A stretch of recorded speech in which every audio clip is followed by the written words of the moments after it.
Have we heard from her or trustee Sauk?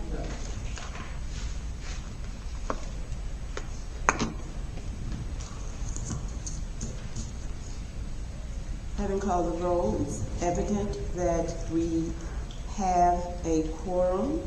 I would like to draw your attention to the meeting agenda because I would like a motion to amend the agenda. How I would like to amend it is after 2A, I would like to add a special public comment section, and that particular session will only be to ask questions of Mr. Mallett with Baker Tilly, so that if he has other plans for this evening, he does not have to stay with us the entire time while we wait for public comment. However, we want our residents to be able to provide comment and or answer questions. Know that how this will work is Mr. Mallett will present the 2000-2001 audit. The trustees and myself will have an opportunity to ask questions. From there, that's when we would add the public comment section. Another item that I would like to consider is the removal of 2D, which is quick service restaurant business proposal.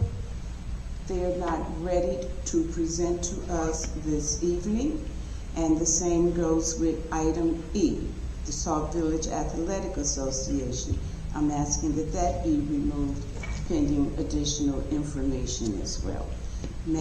Are there any other changes or corrections to the agenda that you want considered? Hearing none, may I have a motion to amend? So moved. It's been moved by trustee Burns. May I have a second? She said it first. Okay. Johnson moved, then I don't care. Trustee Burns moved, but that's okay. Trustee Johnson moved, and trustee Burns, are you seconding? Thank you. All in favor of amending the motion to amend the agenda? Okay, thank you very much.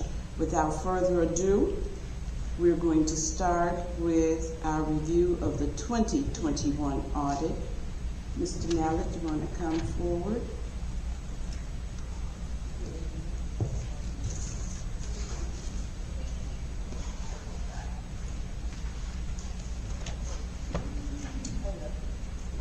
Working this week, yeah. It's not. I just ain't talking about probably too much. All right, Mary, do you want me to get started, or? I would like for you to get started. All right, let's do it. So, I'm going to give a brief overview because I know you're going to get questions. I'm sure, and rather than I get to your questions in the meeting, stuff like that. So, a quick overview of everything, the audit, the issue, what it means. So, first, I wanted to Can you speak into the mic, please? Yeah, thank you. So the first thing we're going to do is dive into the financial statements, which is the main document. What that document is what the representation of the villages, this one. It says financial statements and supplementary information, Village of Sauk Village.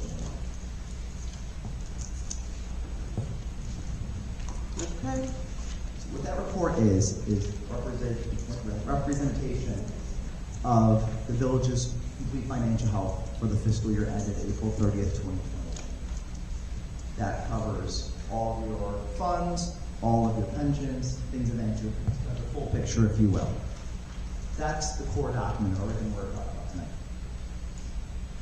That report, now we'll compile it and put it in the format of accounting standards and make sure it kind of meets all those requirements. When we do that, that information is the village's financial information that they're putting us to the public. The only thing coming from us as the auditors is a section called the independent audit report. It's just a few pages. And what that is kind of the what have we done? What opinion have we given this? Can you rely? Now, we've had discussions previously. We're not issuing a full opinion. That would be called an unmodified opinion. That's our ultimate goal. What we did issue this year, and I'll get into why. It's called a disclaimer of opinion. What that effectively means is we were not able to do all the procedures we have to meet our standards to place that reliance on. And it's due to a number of things. Some of it is just the information's unavailable. It's discipline documentation. 5 years ago, right? 4 years ago, when we started doing some of this work, the information's just not there.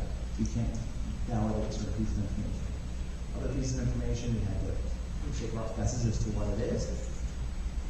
I personally don't think anything's drastically wrong in here. I just can't verify that and say that as an auditor in accordance with the auditing standards that I can place complete reliance on, right? It's a starting point. It's a starting point for recovery from where we were, not being able to do the work, to moving forward and meeting something wrong point. So as we view this is kind of the starting point going forward, right? This is not the future state, and does not intend to be the future state. This is how we were able to get through 21 to move forward in our conversations with the Comptroller's Office. Again, this is their accept. They have accepted this. They said they were to accept this clean. So that is something we move forward with. That allows us to be something wrong and get working on those two. Otherwise, we really end up butting our heads against the wall because the information isn't there anymore, for whatever reason. And we do explain that in the in the report itself. The way you want to do this is from front to back. It's high level to more detail. Okay. So when you go in here, you can start on page 3.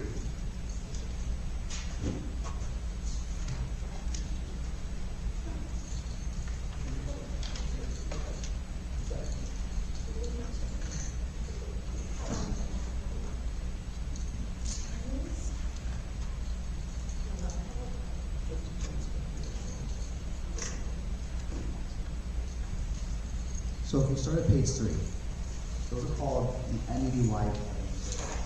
What that is really the highest level summarization, 1,000-foot view of where the village is at.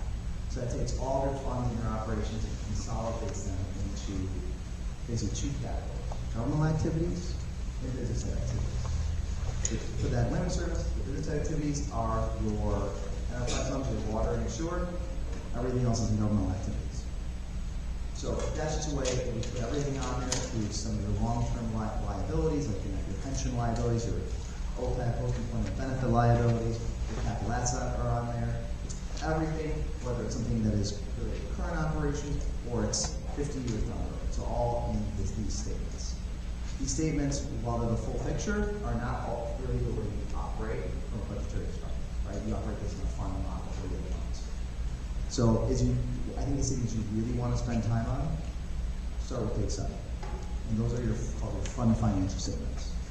So I won't get into the nitty-gritty. Obviously, if you have questions on this, free talk in any of them. How do you want us to ask questions? Do you want it after the session or before?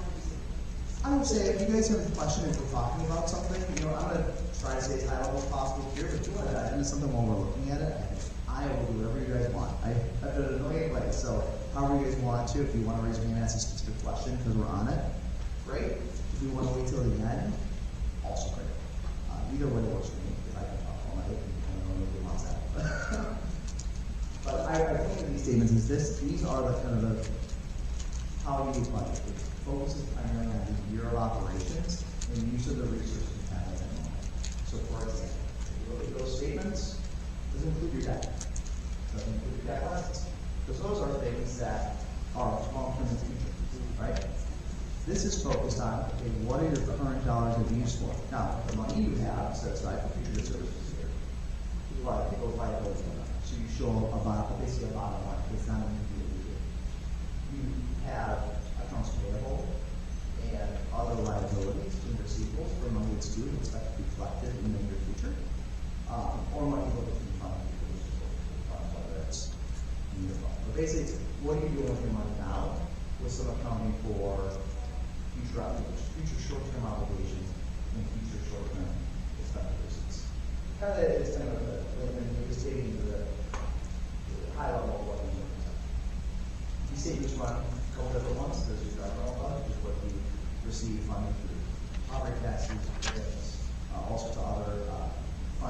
state sources, things like that.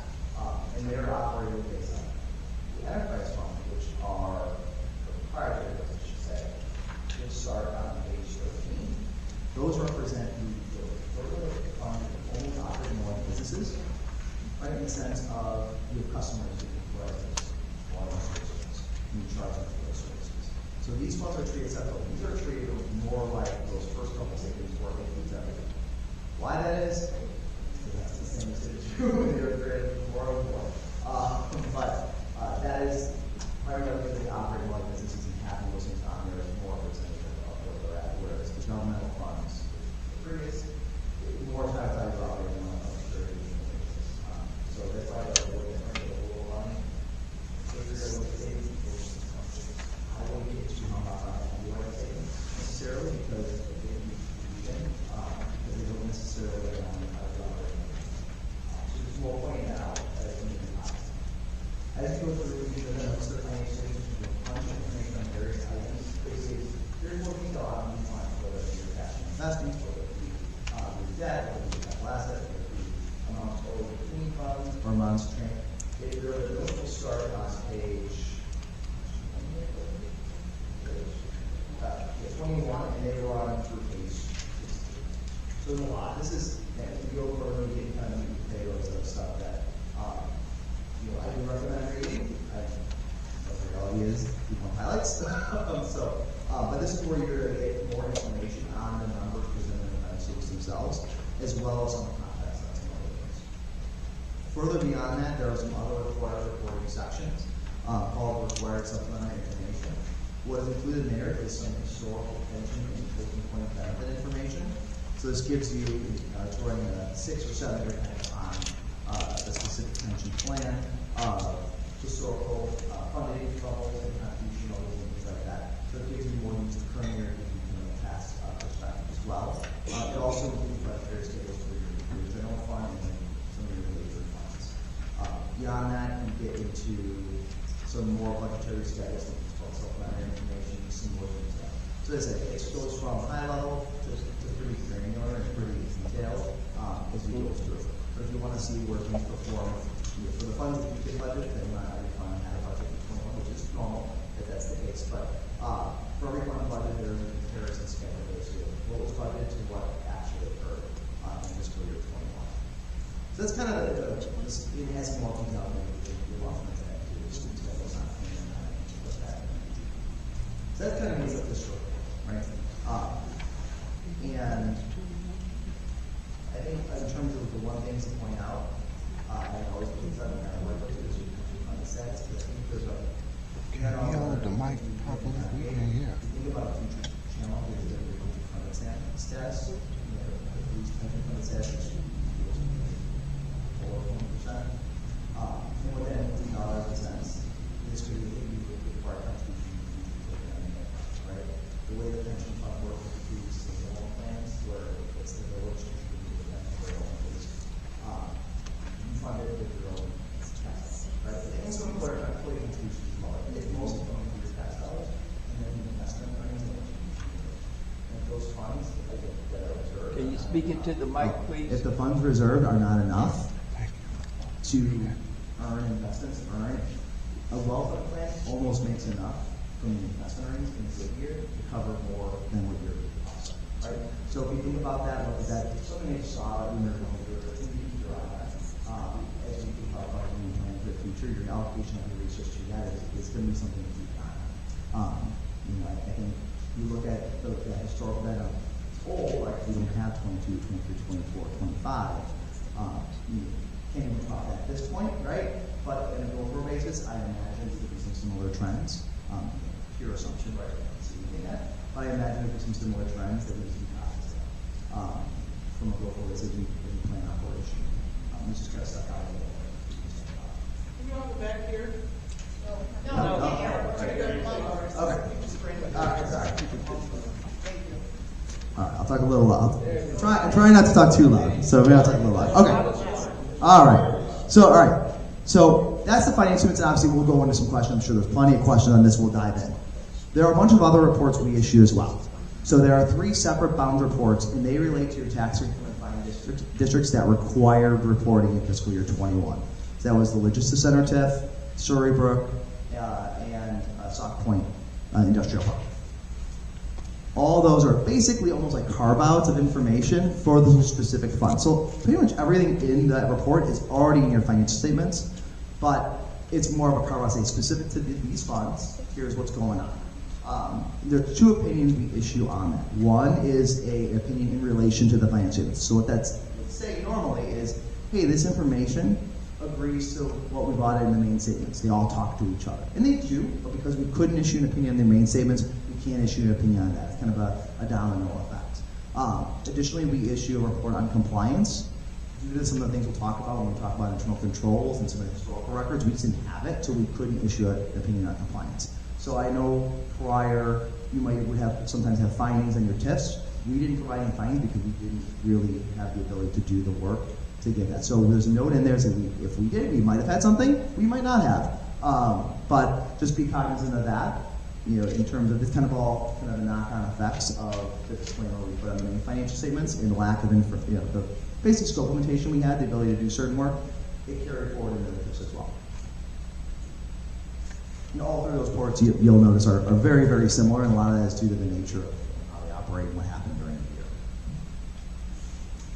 Another report that we really compile, and it's not here today, but it's through the Illinois State Comptroller's Office website, is your annual AFR. So that is a statutory requirement. We are required, the village is required to submit their financial statements to the State Comptroller. As part of that, you're also required to complete their annual financial report, which is really just their way of, they want you to put some of your financial information in and some other information in to submit to them for record keeping, comparative data, things like that.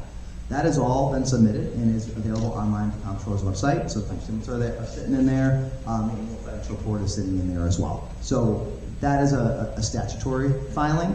That is what the Comptroller is saying in the letter, that's what they're looking for, that's that filing. So we filed that for 21, it has been accepted. But they don't print that out, that's just all online, so that's why you don't have that. Yes, you need a full meeting of the Yeah, annual financial report. Yeah, if I start talking in acronyms, stop me. That's, I'm an accountant, I can't help myself. So those are the different reports we had to file as part of the audit this year. All of those reports, all the financial information in there, that's your information. We put it together for you because it's the service we provide, but it's really your information you're putting out to the user of the financial statements, the public, debt holders, things like that for you as well. The only thing that comes purely from us as the auditors is this reporting letter, reporting insights letter. And what that letter is, so in accordance with the audit standards, we have to make various communications to you as the governing body during the audit.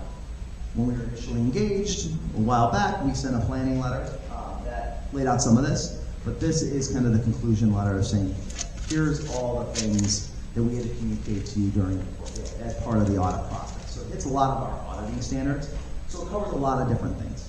We decided instead of sending different letters and having to be a mess, we just put it in one document and bind it together. Within there, it covers a lot of things. Talks about our responsibilities as the auditor.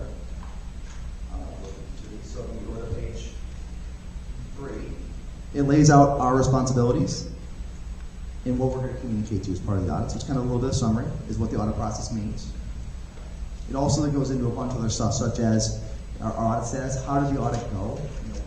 Did our plan, did we plan for something and did it go according to plan?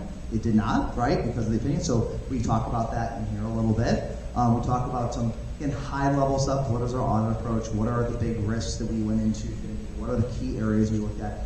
Just more informational than anything else, but we are required to communicate that to you so you know what we're looking at as part of the audit process and what we're evaluating. Additionally, and on page 6, I'm sure there'll be plenty of questions on this, this is where we talk about internal control matters. So you made a decision, instead of having a bunch of different findings saying the same thing, you consolidate in one finding, because the number of findings doesn't really matter. It doesn't. We put it all in one spot. And give you some context. Again, this is a starting point. As we work in this, the problem with these findings, because it's so old, and because we're here in 2026, these findings are going to repeat themselves. Now, we're going to be able to talk about ways to provide context and what we've done to improve on that. There's opportunities to do that, but within the confines of what we communicate here, this won't change for a few years. Because it's historical, right? We're talking, you look at that year in particular. So if there was an issue in 21, fiscal year 21, that didn't get resolved until 2025, 2026, we have to continue making those things. Even if you're doing it right now, you weren't doing it right then, right? So just, again, I'm more saying that to lay some expectations, right? So don't expect these to magically disappear. Now, what will happen, and we'll work with your team on, is identifying recommendations and solutions. Now, this is high level because we're really blunt. There weren't any controls in 21. And that was basically the gist of this. We had to point, I could write pages on some of this stuff, but it was is pervasive lack of internal control. There was no point. It's like, let's hit the most important things. Let's talk about what you need to do, and we'll work on a solution.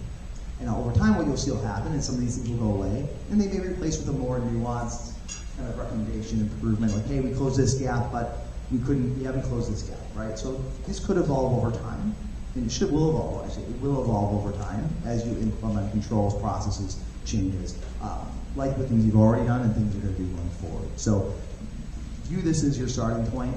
Unfortunately, when I look at finance statements, we're hoping to get to issuing cleaner opinions in the future, in the near future. This one's going to probably sit for a little bit just because of the timing, because of the period it speaks to of what it's meant to represent. Now, we can add some information in here in future years if we can provide some context, kind of addendums to this, to say it's what we're doing now. So we can at least provide that information to everybody who's seeing that, so we know, okay, yeah, in 2022, for example, this is the same thing because it didn't change. But if we're presenting this, whenever we put 22, if there are things we want to share, or what the state of management wants to share, we can reflect that in there. So again, just setting expectations. Don't expect this thing to go away. We get that question on why is the same finding? It's the same situation for the year under audit. So we'll work with your team on identifying solutions and recommendations for that as we work through things. So this will be something to chip away at over the course of time to improve. And some of them are straightforward. Given the size of the village, some of them probably will never go away just because you can't have 1 million people. We have to view these things from the perspective of unlimited resources, unlimited everything, right? That's not reality for any of us, right? So we are going to work to minimize risk. That's the goal. From this is saying, okay, here's the risk that's presented. Because you don't do X, Y, and Z, the village has increased risk beyond what we would expect.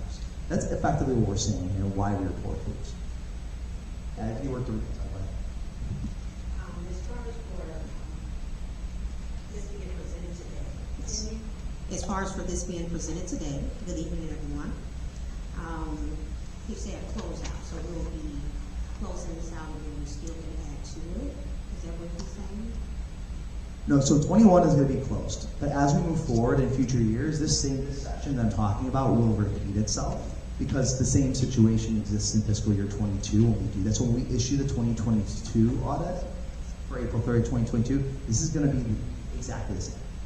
Okay. So what you'll be able to do is there'll be a section called the management response that we can add that is basically like, here's what we're doing. That's an opportunity to provide context of what is being done to remedy them. Okay. So I wanted to take a moment to address the independent auditor's report. Yep. That was presented to the board. The auditors issued that it was a disclaimer of opinion. That is not a clean or qualified opinion. It was, let's see. Okay, so pretty much that's saying that we were unable to obtain sufficient financial records to determine whether our financial statements are accurate. In plain language, can you hear me? In plain language, they are telling us they cannot verify our numbers. The report specifically says, due to substantial turnover and failure to provide complete and balanced financial records in a timely manner, they were unable to obtain sufficient audit evidence. This includes bank reconciliations, supporting documentation, and other necessary financial records. Okay. As a trustee, this concerns me. As an audit, this is one of the most important accountability tools that we have. It protects the board, it protects the mayor, and it protects our village as a whole. When auditors cannot form an opinion, that signals weakness in record keeping and internal controls. that must be addressed immediately. This does not automatically mean fraud occurred, but it does mean transparency and documentation were insufficient.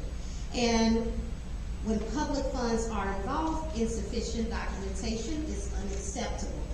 Which brings me to the next concern. I do not believe it is responsible for this board to close out unfinished business and approve additional financial matters without first addressing the seriousness of finding in this report. Closing unfinished business without reviewing a management letter that wasn't received, we have to report. We need a management letter. Receiving a corrective action plan, I hear you speaking on it, but we need something planned out so this won't happen again. Understanding the scope of missing documentations and ensuring proper internal controls are in place, that this will be premature and can expose the village to further financial risk. Our responsibility as trustees is not to rush through business. Our responsibility is to oversight, accountability, and protect our taxpayers' dollars. Before we move forward, I believe that this board owes the residents 4 things: a full explanation on what records are missing, a corrective action and timeline, assurance that the bank accounts and reconciled and are accounted for, and also clear internal controls moving forward. Transparency builds trust, avoidance builds destroys. I am committed to moving forward with Sauk Village, but we must do it the right way. That means addressing financial weakness head on, not closing them out for convenience. That's right. I'm sorry. Let's let Mr. Mallard respond to that before we move forward. We can't hear you, Madam Mayor. I'm sorry. We're gonna let Mr. Mallard respond to the trustee before moving forward. I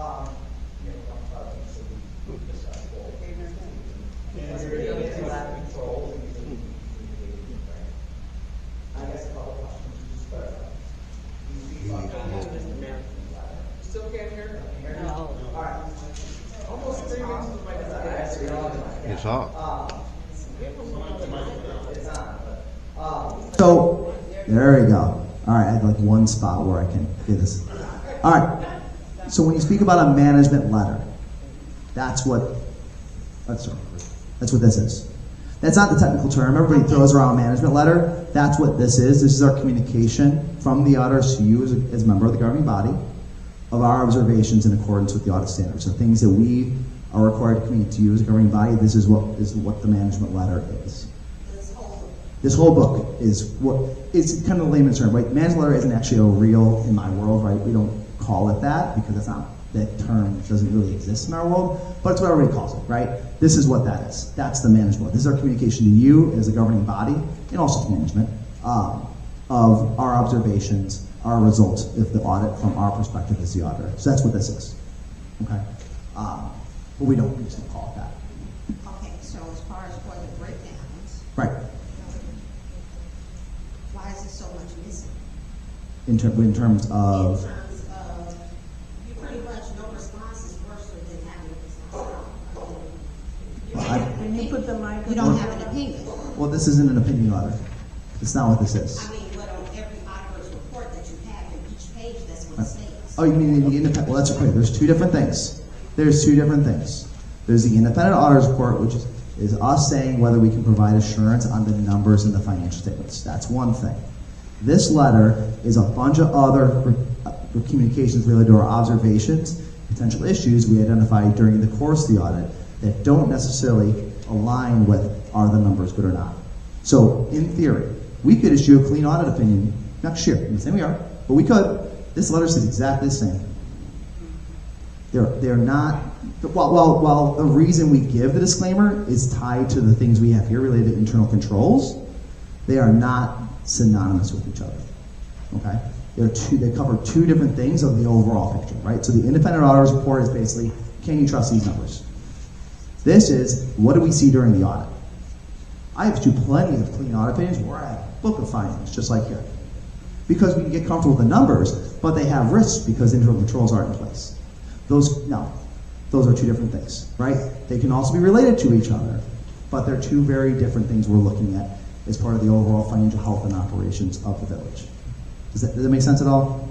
I know I'm trying to simplify as much as I can, because I know I'm talking in the accounting world as what I do every day. Yes, it's So I know closing it out, and right. it's Well, unfinished. well, I think that I don't think you can speak to 21 as unfinished. So the reason we're issuing disclaimers opinion, because we spent 3 years trying to access information that just simply the village doesn't have.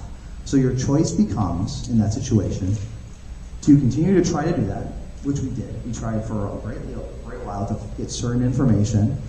And at some point you need a decision on your end to accept it, because it's ultimately your financial statements, to accept, to say, we just don't have this. And the result of that is I can't issue a clean opinion on that. That doesn't mean a number is wrong, it just means I can't validate it, right? So for example, there's a line in the financial statements called deposits with paying agents. That is the money that you have in certain accounts that are basically administered by a third party. They're related to your TIFs, they're related to your debt service. They're basically restricted cash and investment accounts that you can only be used for specific purposes. We have all those statements, we have all the activity related to that. What we don't have, or didn't have, was underlying support for certain transactions, right? So if there's a distribution, a support. So there would be like an invoice for an expenditure, right? An invoice couldn't be found. And that's just one example. There's other examples such as, the other cash and investment accounts. There really were no bank reconciliations completed. We can see what the cash statements say. We have all that information. We just don't know what's the difference between what's out there to be like a check to be cashed versus a money coming in. We didn't have the ability to validate that because the bank reconciliations were completed. Now, again, the village could make a decision to go do all that. To be honest, I don't know how you ever get it done. And that's kind of the decision point. Do you sit with 21 to try to get it to that clean opinion? Or do you say, you know what, we have to just rip this Band-Aid off and move forward 22? Because that's really the state's pressure too. The state's pressure is, we need to get you caught up on your audits. And one of the avenues they allowed for was to issue a disclaimer to say, yeah, we can't be perfectly certain this information is accurate. Because we can't, because we don't have the information to validate that. Now, some things like your utility records, those reports are not run on that day, on April 30th. There's limitations in those systems. You just can't run them. You can't go back in time. So there's some things like that you said that the efforts to recreate that by your team would be tremendous. By us would be expensive and probably getting close to impairing independence, and would take us some insurmountable amount of time. And so at some point it's just about what's the ultimate decision on your end? Do we move forward and say, yeah, we can't issue a clean opinion on this. We just can't. And we're not at that state now. I don't know how long it would take, if ever, for us to get there, given what we don't have and we laid out in there. Because some of that stuff is just not recreatable. And it's terrible. I hate saying it. I don't like doing that. It's more work on my part, to be perfectly honest. I don't want to do that. But it's a decision point at some point where it's, do we sit in 2021 forever, or for much longer, or do we try to get to a point where at least you know where you stand today? And that's kind of that's your decision to make as a village, not mine. And that was kind of our conversation last time when I came to present on the status was, do we keep doing the same thing, or do we try to figure out a way to do what we can and audit what we can and move forward? Now, I think looking at that independent audit report and our objectives is to get to that thing. It's not just keep saying disclaimer. That doesn't help anybody. The objective there is to, in 22, let's get your ending balances locked, airtight. We know exactly where you're at April 30th, 2022. And that's what your finance team's working on right now. It's get them there. If we can get cash to where we know it and we can audit it, really comfortable that we know this is spot on, and all your other balance items, then the income statement falls out. And we can start giving opinions, maybe not on everything, because if certain information such as invoices, utility records, etc., aren't available, we still may not be able to get an opinion on everything, but we can start giving an opinion on certain things. And then we can start building that level of assurance and comfort in 22 with the idea, in the ideal world, I don't know if 22 we're able to get clean. Can we get away from the disclaimer? Maybe. I hope so. That the objective would be to do that. The idea is by 23 to get a clean opinion. But a lot of it depends on what records exist. It's not even necessarily people doing the work. It's just, is there information available for us to evaluate and do work on? And I don't have that answer right now because we haven't started that process yet. It's a terrible situation. I mean, there's nothing good about it at all. I mean, I don't want to sugarcoat any of that. It's not a great situation. I think it's just you're in a rock and hard place of what to do. And if you continue, the problem is that as the state and other governing bodies are looking for your financial information, the longer we continue to sit in 21, the harder it's going to be to get caught up over time. I'll just say one last thing. Okay. Kind of getting deep a little bit, but given that the auditors issued a disclaimer of opinion. Please talk into the mic. Given that the auditors issued a disclaimer of opinion due to incomplete financial records and sufficient internal control limitations, I am formally requesting that administration provide this board with a detailed written corrective action plan within 30 days, maybe 60, we can discuss that. But that plan is to outline the specific deficiencies identified, the steps being taken to correct them, and who is responsible for each corrective measure, a timeline for completion. Before moving forward with closing unfinished financial matters, we must ensure that proper controls and reconciliations are in place. Governance is continuous. When deficiencies are identified, they must be corrected before we move forward confidently. I would like to say something with regard to what your desire is. As Mr. Mallett was speaking and giving his report, he clearly stated that the administration can provide a follow-up or rebuttal, if you want, citing what measures will be taken so as we move forward, and as we talk about moving forward, we are not looking at 2022 or 2023 or 2024. What we have, he's disclosed what the issues are. The only thing that this administration can do at this point is to say, we hear what you say. We hear what took place in 2021. If the records are not on the premise or any place to be found, then there is absolutely no way that we can go back and rectify 2021. We can, We can, however, give assurance of considering what's been stated. We can say, this is what we're planning to do going forward. That's basically our option. But for 2021, if we don't have all the records for 2022, just as he stated, we're going to have some of the same findings. If we don't have the records for 2023, the findings are going to be the same.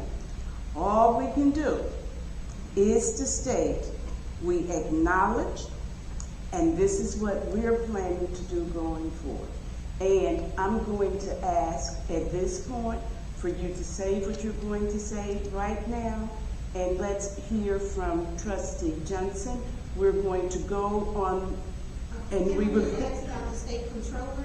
Have the village notified the state controller or other state oversight agencies? If not, what our plan is to ensure the compliance?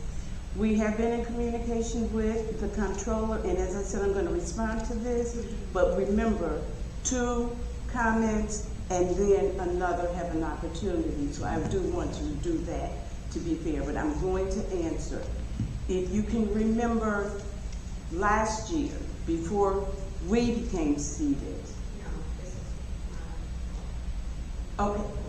Okay, I'm certain that some of our residents and others, so even though I'm answering you, I'm still qualifying it for those of us who are aware. Last year, the comptroller sent a letter to the village stating, I see people nod their head, stating that if they did not complete the audit in X number of periods of time, they were going to send their own auditor in, and we would pay those auditors whatever it was that they charged.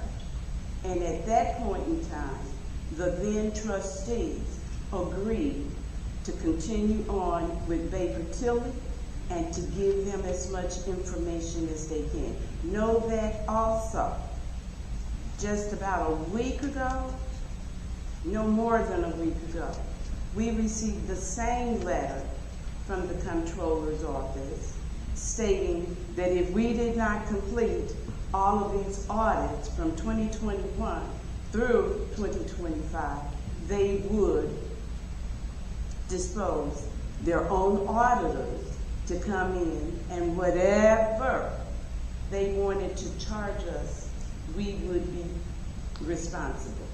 We had to respond to that within, what, a day or two?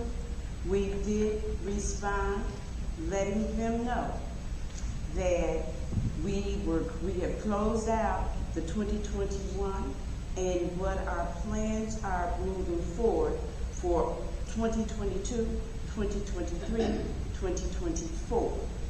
We are now awaiting them to respond to our response to them.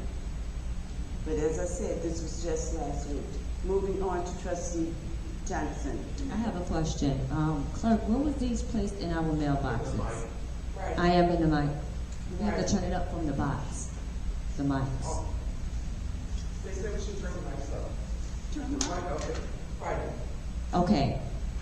Mine wasn't in the mailbox. So I'm looking to my fellow board members on both sides of me. They got notes, meaning they was able to receive their stuff early. I'm the only one I'm looking that I wasn't able to review it to make notes. So I'm asking, why wasn't this placed in my mailbox early? First of all, Or was it done intentionally? that it was emails also. It was, the only thing that was emailed to me, clerk, was just the cover of the audit. It wasn't no Did documents. the trustees get an email copy of the audit? The entire audit? Okay, so the first step was, Mr. Finch received these copies on Friday. Can you use the mic, Debbie? Yes, okay, give me a mic, please. Mr. Secretary, Mr. Finch received these copies on Friday. I was unable to come into the office on Friday. I asked him to place these in the boxes on Friday. When I came in on Saturday, I saw everybody had them in the box. I don't know what happened. I can't tell you. But I was here Saturday for the event. Thank you. I was here Saturday for the event in the community center, and I came here to put the rest of the other financial documents that we're going to be talking about later in everybody's box. But I always send everything by email as well. So I hope you would have gotten that part. Everybody should get the same. I don't understand why you would get something different than somebody else. It was in the box at 5:30. No, she's talking about what was emailed. It was in the box as of 5:30 yesterday before I left. What was? The audit reports. Everybody here is in their boxes, exception for Trustee Johnson. You're saying that they were still in their boxes from Friday. They were placed in the boxes Friday afternoon, and we talked about, I even sent an email to the trustees saying, please pick up your packets, because there's a lot of financial information that's going to be discussed tonight. So, but what I'm trying to say is, the reason I do send everything by email as well is because you don't have to run to the village hall and pick it up. You have it at your desktop at home. But I don't know, Trustee Johnson. All I can tell you is when I came in here Saturday, I was aware of the fact that trustees still had not picked up their packets. And on Sunday when I came in there to post the agenda, I saw trustees still had not picked up their packets. And it was very concerning for me because of the amount of information And even, what time was it? You said Sunday at 5:30? Yesterday at 5:30. Yesterday at 5:30, some trustees had not picked up these.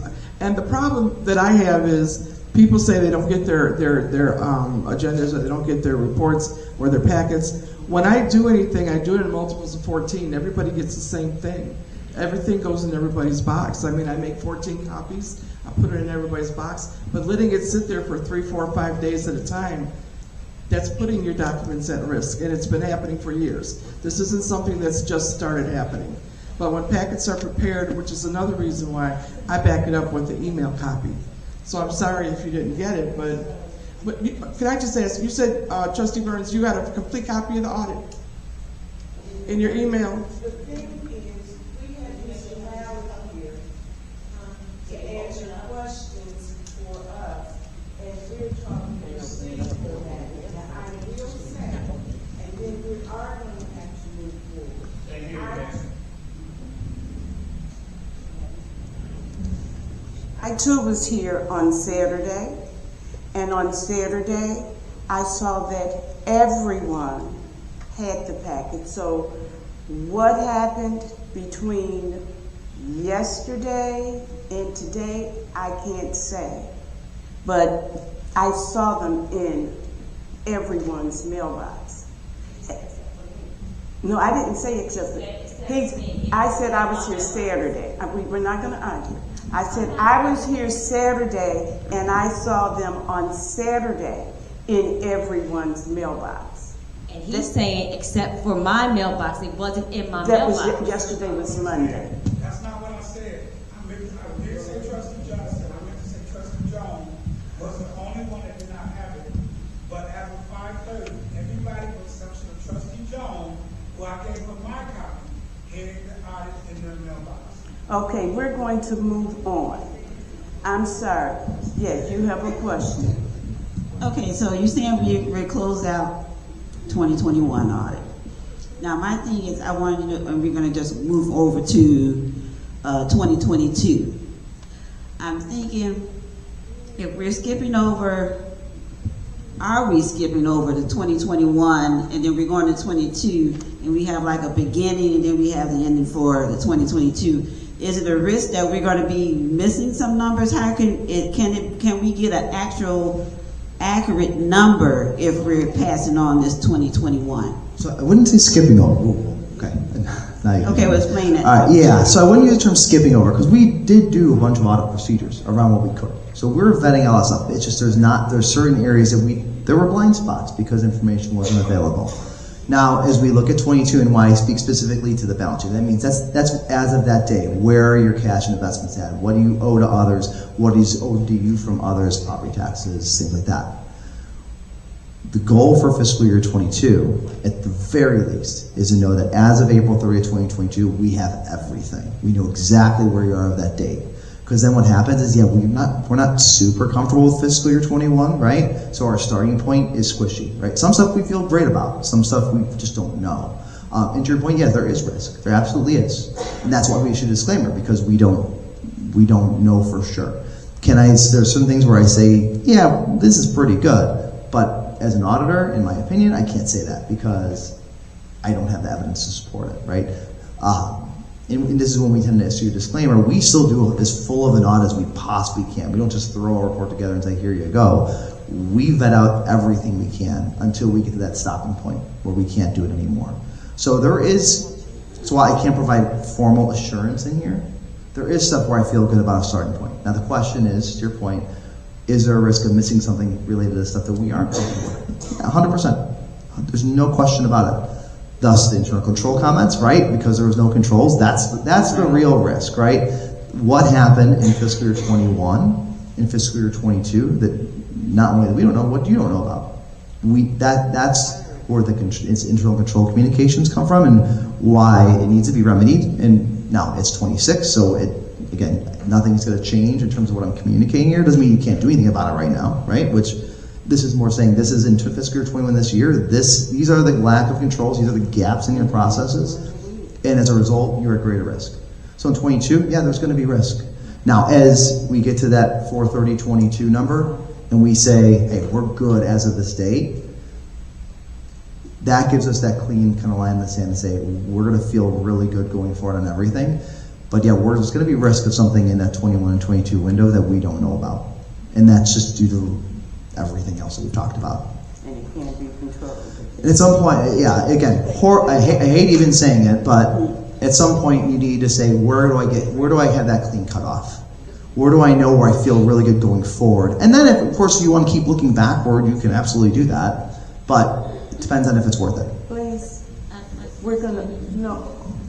You're gonna go with your second. Go ahead. Okay, so, can you tell me, I think you touched on it, what was missing, the things that were missing in 2021. I know you said you had like the cash statements and you had a few bank reconciliations. What else were you missing? And also, would you suggest if we would possibly do like a forensic audit?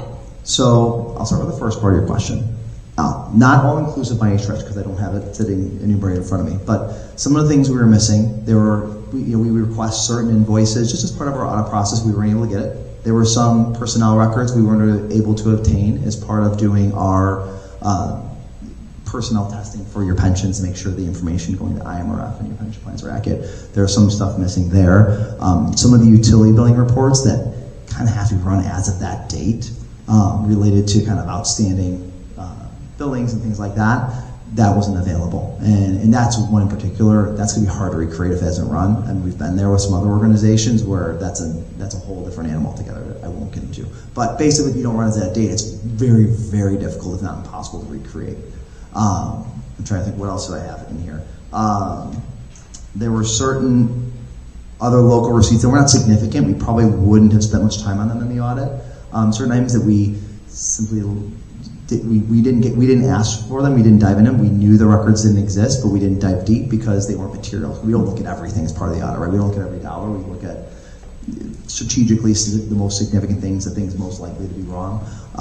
So there are other things. I'm sure if we dig more, there are probably some other records missing beyond what our sampling and things that it's kind of an indication. If we pick 25 people, for example, and 5 records, and I'm not saying that's exact. I'm saying this as an example off the top of my head. We can't get 5 personnel records out of 25, that to me is something that says, yes, we can't get comfortable because that's of the 25 of however many people, how many are truly missing, right? We're just picking a subset.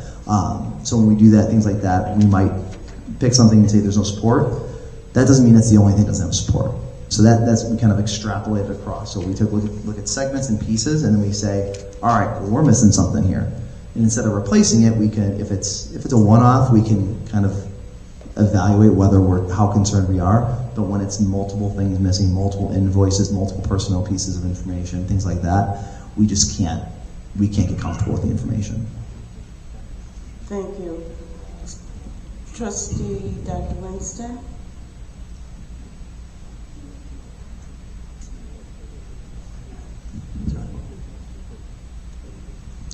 Pass the mic. Pass that mic. So a couples of statements first. So I read the entire findings here. There are a lot of violations in regards to internal control. That's one of the things that I speak about all the time, internal controls. The internal controls are set to prevent fraud or abuse. So as a board, our responsibility is to put policy and procedure in place that the employees of Sauk Village have to abide by. And when they don't abide by it, then it puts leadership in the position to hold them accountable.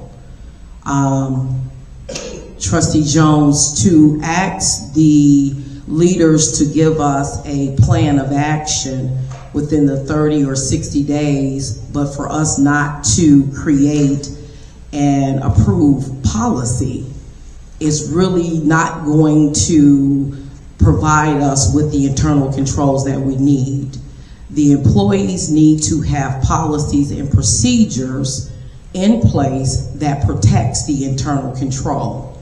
This is why employees were doing the things that they were doing, because there was no internal control. Never should a person who does payroll have access to be able to create the payroll, change pay rate, and prepare and process the payroll. There's absolutely no internal controls there. That person can do what he or she wants to do, and nobody would even be able to stop it. So what we have to do as a board, our responsibility is to get these policies and procedures. A couple of weeks ago, our financial director talked about the procurement policy and procedure, because we don't have one. So that's a gap that's causing us, our internal control, to be at risk. We don't have a financial policy and procedure. That's another gap. So we as a board, we first have to construct the policy and procedures so that we then can hold the employees accountable for following the policy and procedures that we've set. Question to you. You reported on page 9 significant difficulties encountering doing the audit. Can you please explain to me the level of difficulties that you had with, because I'm well aware of how financial audits go. And when you tell me, when I hear an auditor tell me significant difficulties, then I apologize. Then I'm baffled, because we're paying you to come in and collect a sample of our financials. So what difficulties did you have after we hired you to come in and collect our samples so that you can audit it? Great question. So, speaking to this and the significant difficulties, I don't add this language in lightly. We very rarely do. I think, starting off, we were engaged January 2023. I think that speaks to itself, that the challenge we had of getting information.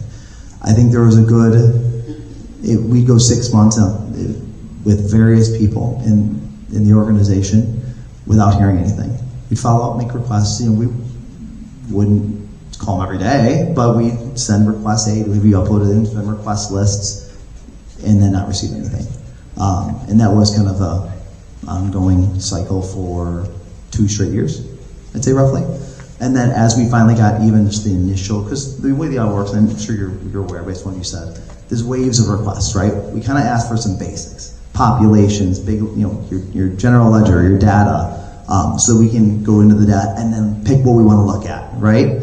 And then from there we have questions and everything else. Right? So there's kind of almost like, to keep it simple, 3 waves of requests in an audit for the core piece of the audit. We weren't able even to get a very small percentage of the initial requests were provided us over the first couple of years we were engaged. And it was, as we made in there with different people and different roles during the course of that time, I don't know if things got lost, but we did have follow-on conversations. We'd say, here's what we need, and then it would go radio silent. And that was kind of how things went, really, until at some point last year. Off the top of my head, I can't remember exactly when things started coming in. And then from there, it really was spring last year, we got that first wave of information. And then from there, we made our samples. We were on site doing testing. And then that's where we ran into, there's no certain information just not available. And it was a hunt for the records, and it wasn't a lack of looking. And this, again, multiple people, in these roles trying to look and not finding it. And that's where kind of the second struggle happened, because some of that was, how do we even know that we're even close to the right numbers on some of this stuff? Some of it we were able to eventually figure out, some of the information. For example, all those amalgamated bank statements, that's all your stuff for your TIFs and your debt service funds. We had none of those. And your team had none of those. It took them a while to get that information for us. And there were still some that just took, for whatever reason, because of the signers and everything else, that it was challenging to get that from those banks, because they have their own policies and procedures. So when you speak to the difficulties, it's a combination of things to talk about. There's just certain records just didn't exist anymore. A lot of it was just how much back and forth there was with no progress in the early stages of our being engaged to do the audit. Thank you. One more. Oh, sorry. Oh, no, it's working now.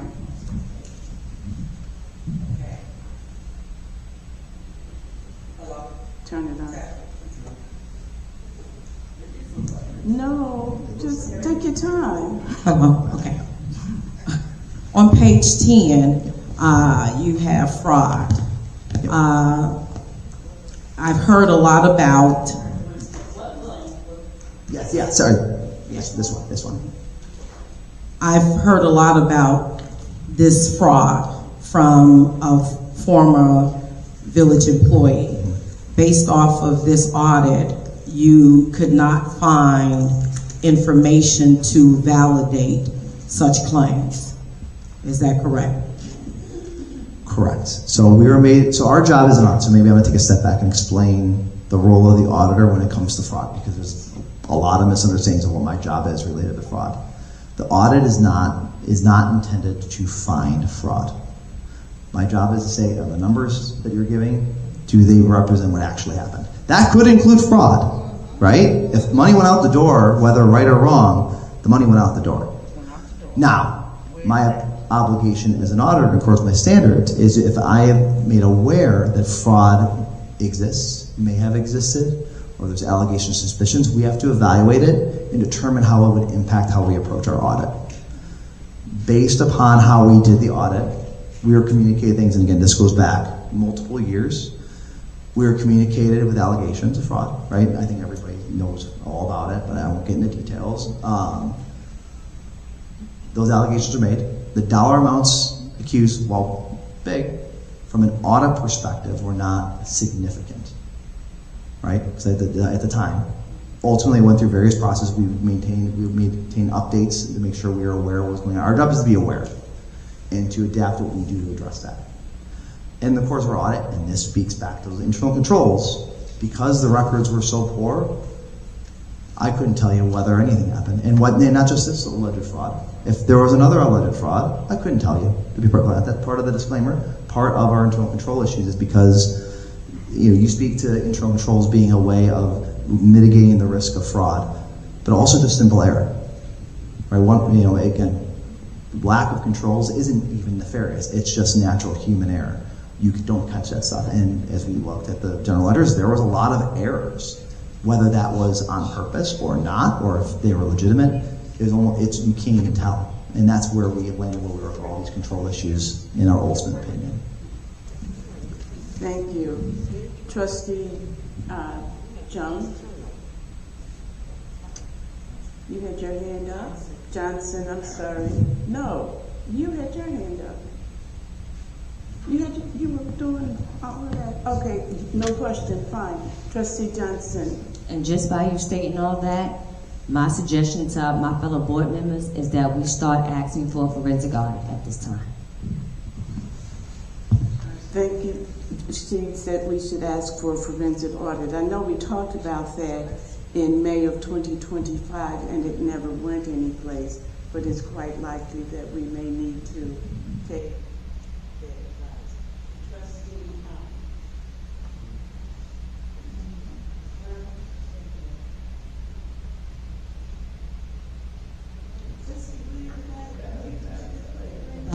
The batteries is getting low. Okay, my question is, we're talking about a forensic audit, yet if you didn't have the information that you needed to have your findings to be strong, how are we going to do a forensic audit without the information? So it's a legitimate risk, and I'm not saying you shouldn't do it, right? I think not a terrible idea. Say that again? It's not a terrible idea, given our observations and everything else, and just holistically, and especially what we're going to keep running into over the next couple of years of audits, right? What I'll say is that there is a risk because of the nature of the records that it's going to be hard to find stuff. Doesn't mean they won't, right? Again, as an auditor, I'm not looking at everything. Their job is to look at everything. Now, I mean, that is the deep dive. Now, part of that is it's incredibly expensive, and why most people end up not doing it. I'm not saying that's the right or wrong decision. It's just a decision you have to make as a board. Ultimately, that's up to you. I can't say whether it would be worthwhile or not, because sometimes what happens is it doesn't cover something, and it's great worth. Other times, it is a lot of cost for nothing. You just don't know until you dive in.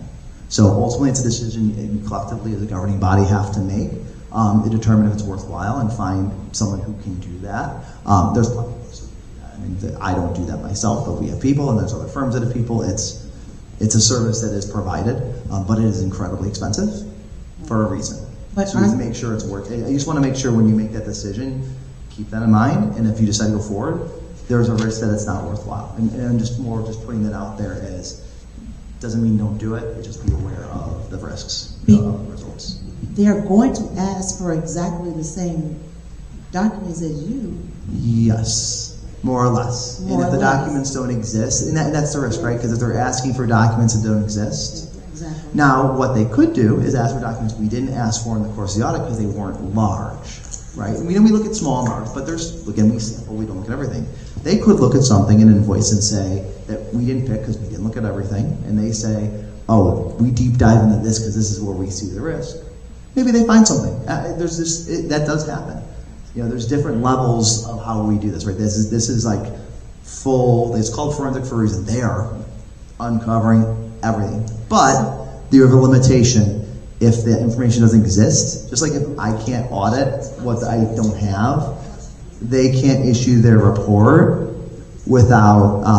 They can't do their work too if there's just no information. There's nothing they can do. Lack of information is the mitigating factor, and I do think that's a risk you face. You could do it, and they can come back with the same answer, which would be unfortunate, right?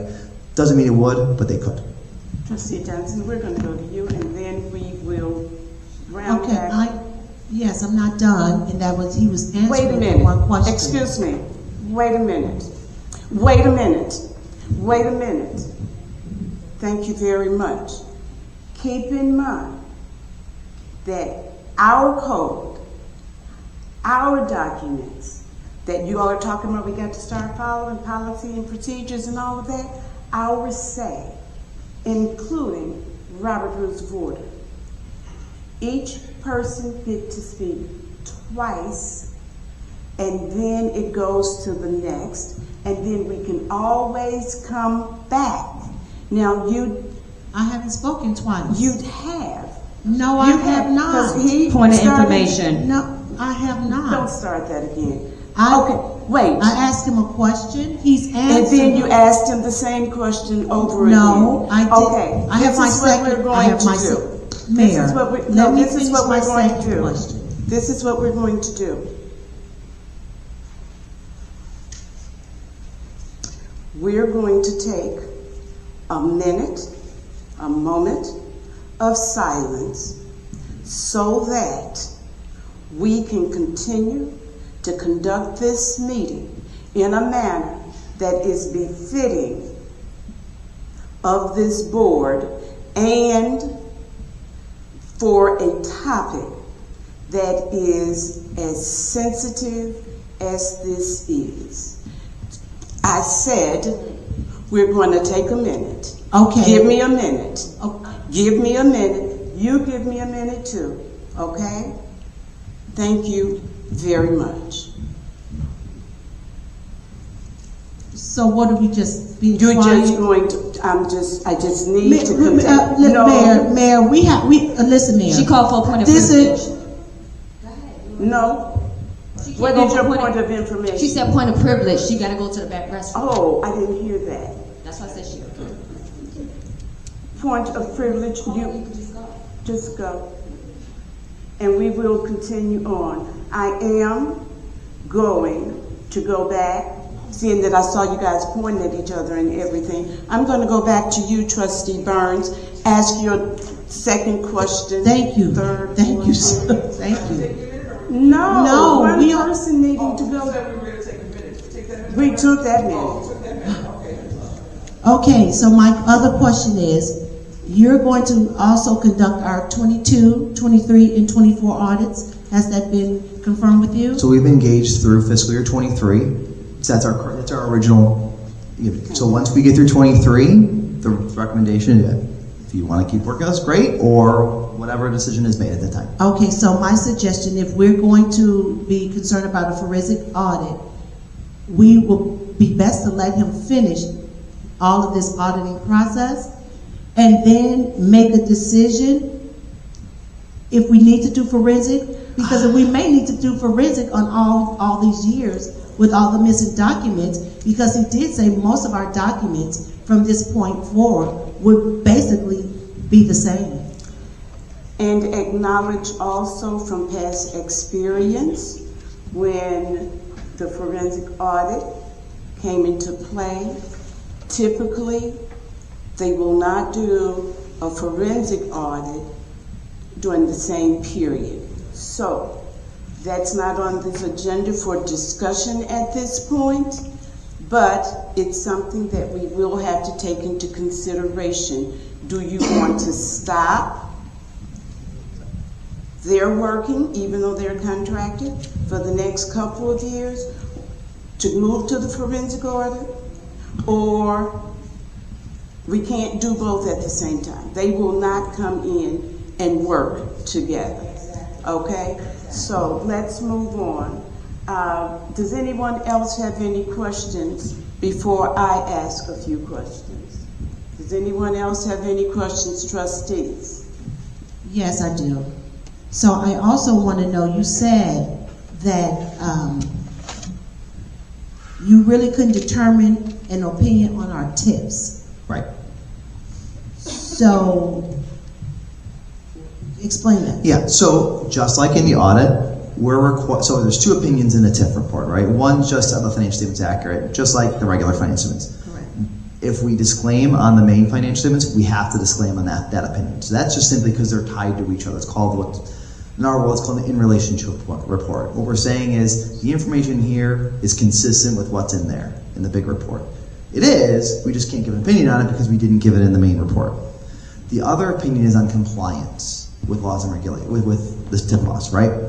And for the same reasons that we weren't able to, same limitations in our ability to do work, it's the same result. We can't verify that the TIF expenditures were accurate. Now, there weren't a lot of TIF expenditures in fiscal year 21, but we simply weren't able to get comfort with saying that there were no findings. Did we find any findings? No, but there's also the risk that there were things we weren't aware of because we couldn't complete all our procedures. And one of the reasons why you could not complete all of your procedures is because we've not had a TIF, our annual TIF meetings. Some of this, trustees, you know, and it doesn't change just because it's coming from Mr. Mallett. We've not had a TIF meeting or report since 2017 or 2018. Okay, 2017. Okay, so hands are tied again because the village failed to do its due diligence where it was concerned. So, anyone else have a question before I move on? Let's go. Yes, ma'am. I was looking at the TIF at Sauk Point, and what you said, what each of the TIFs, you're saying that you had a disclaimer of opinion for all of those. Now, I'm gonna ask this question because if you don't ask, you don't know. So, I want to know. I'm looking at the deficits. You have two deficits, indeed. So, help me understand this. If you have that disclaimer of opinion for those TIFs, I think it's two of them. You have your Sauk Point, and I believe it is the Surrey Brook Plaza. Both have deficits in them. And the question is that if we had no information to for those two TIFs, how do we come to that conclusion for these deficits? Right. So, did you not have information for those also? So we have the bank statements. Okay. that show the activity going in and out. What we don't have are the invoices supporting those distributions. Now, in Sauk Point, the reason that deficit exists is because you're transferring money out to contiguous TIF, which is allowable, assuming that's was done in accordance with the rules. To move money over to another TIF, primarily to make debt service payments. So the Sauk Point, we actually vetted out those transfers. We can't give an opinion on it because of all of the previous issues, but if you're talking about, hey, things I personally am saying, I feel comfortable with that number because I audited that number, I just can't give the opinion. And so the numbers come from the bank statements for the TIFs in particular, because we actually have, they all run through those amalgamated bank statements that are maintained by the paying agent. And we do know where the transfer. We track out where the transfer came from and to where it went. So do we know where they went? They went between bank accounts. Okay. So they went from one TIF bank account to the other TIF bank account. Oh, and the TIF account. Yeah, or debt service, I think it was. And that's just how the debt service payments are made, the nature of those accounts and how they're controlled. Where we run into issues is that if we look for invoices, if we don't see those invoices, we can't validate that expenditure was appropriate. Right? Again, the money went out, we can verify that money went out, we just don't know what it went out for. Or we should say we don't know if it went out for the most appropriate thing. And that's where that disclaimer, that scope limitation we have comes from. It's not that we don't see the activity either in your system or in the bank statements, because really a lot of it wasn't in your system. We had to go to the bank statements and compile it just to get heads and tails of what was going on. But then we couldn't get supporting documentation that would say, oh, this expenditure was for this. That's where the gap is. Does that make sense? Okay, sir, I have a couple of questions. Yeah. As we look at prioritizing the fires, you've identified a long list of failures across our accounts payable, across payroll, utilities, as well as IT. If we can't fix everything at once due to our staffing constraints, which 3 components would you feel are most essential for us to deal with right now? If you made me pick, cash is king.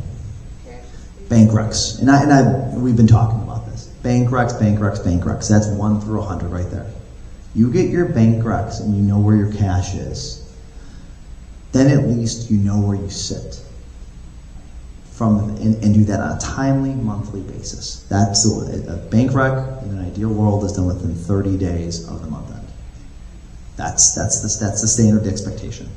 So even if you start doing bank recs, I'm still going to comment about it being late if they're not done, right? So if they're not done in a quickly time, because that's the recommendation, because risks happen when you don't do it quick. After bank recs, payroll process.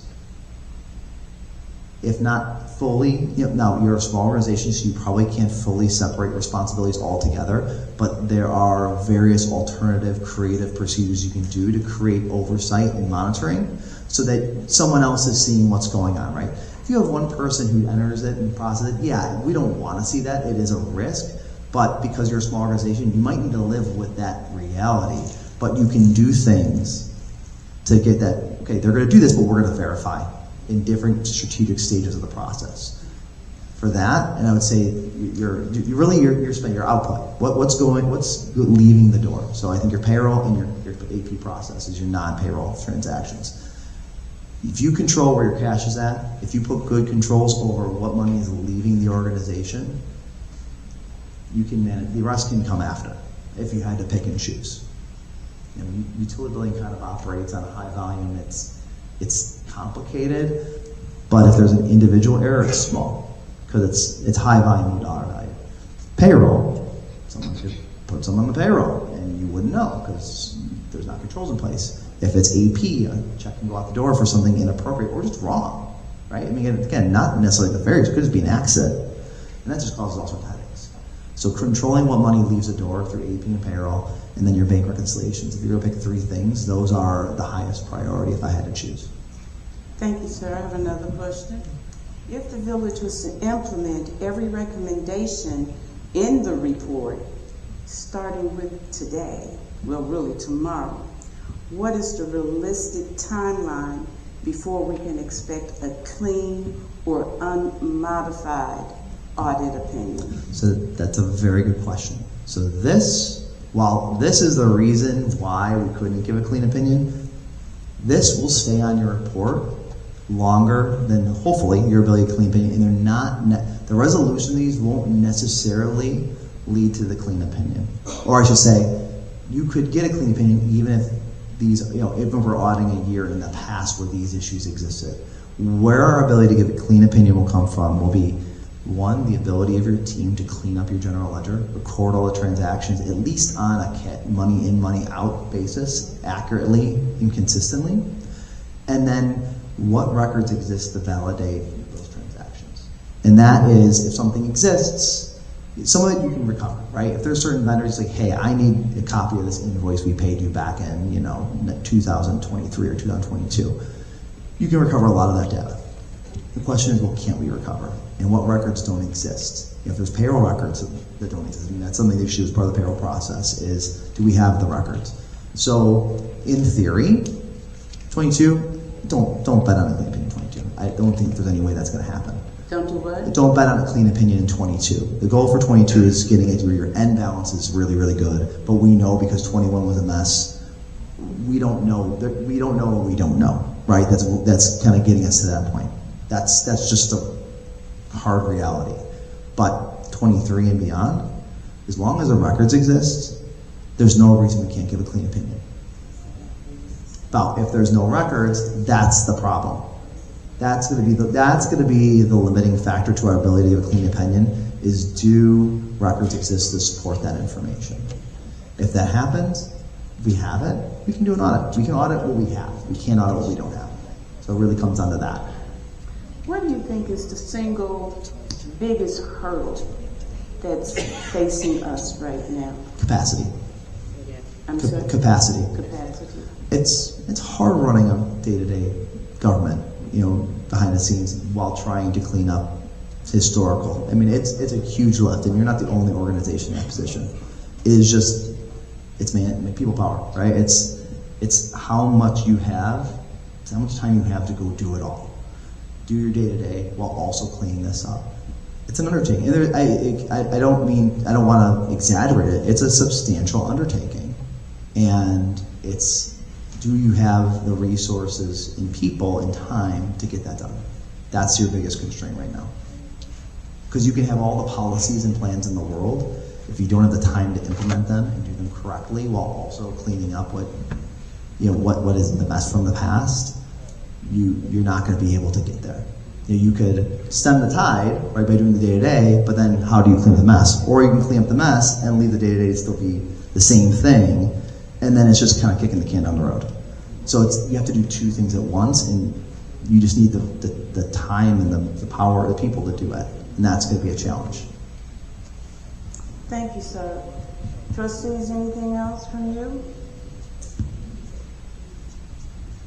Hearing none, then we will go to public comment. I'm going to ask if you would come and sit next to me so that you can be facing our public. And I'll make room for you over here.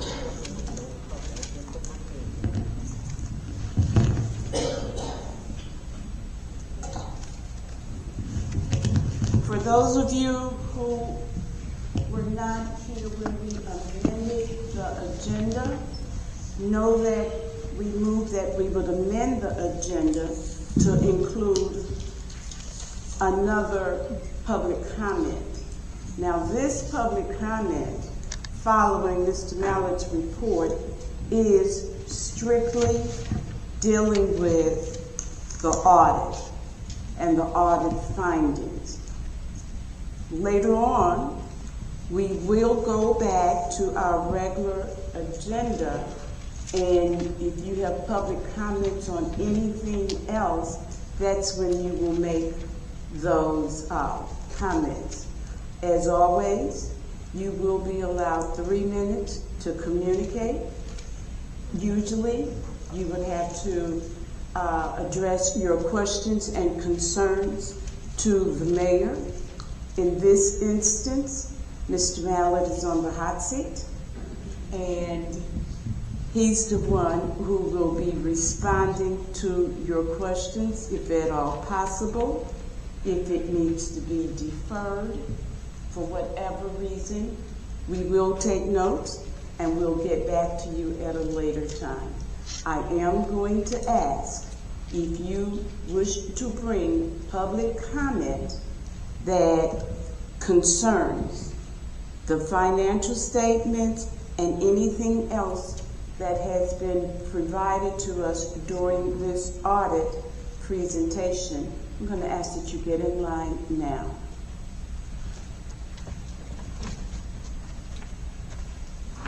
I'm going to ask again, if there's anyone that wishes to bring forward public comment concerning the audit, I'm going to ask that you get in line now. Please wait, sir. Please wait.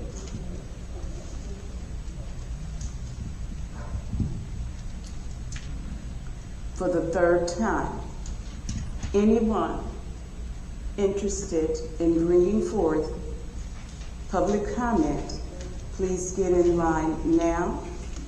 I will be closing down the line. And I'm not seeing who's the last person. Okay. Jeffrey Burns is the last public comment. Thank you, sir, for this segment. And know that again, I'm going to say it again. Audit information only during this public comment. I'm going to ask that you give your first and last name. You have 3 minutes to communicate. I see there are some people in our audience and in line who's not been with us in the past. So can I define for you? Once the village clerk gives you a nod or the go-ahead, she will start a timer to compute your 3 minutes.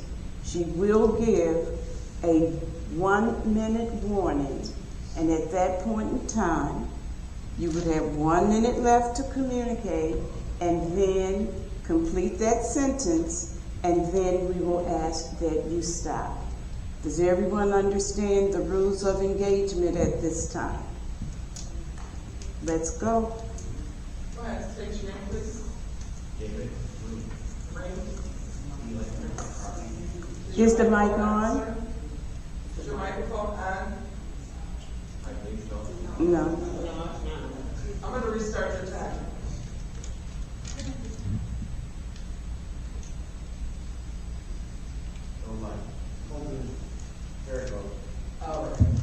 Okay, Dave Vree, and wanted to know if I got a copy of the audit.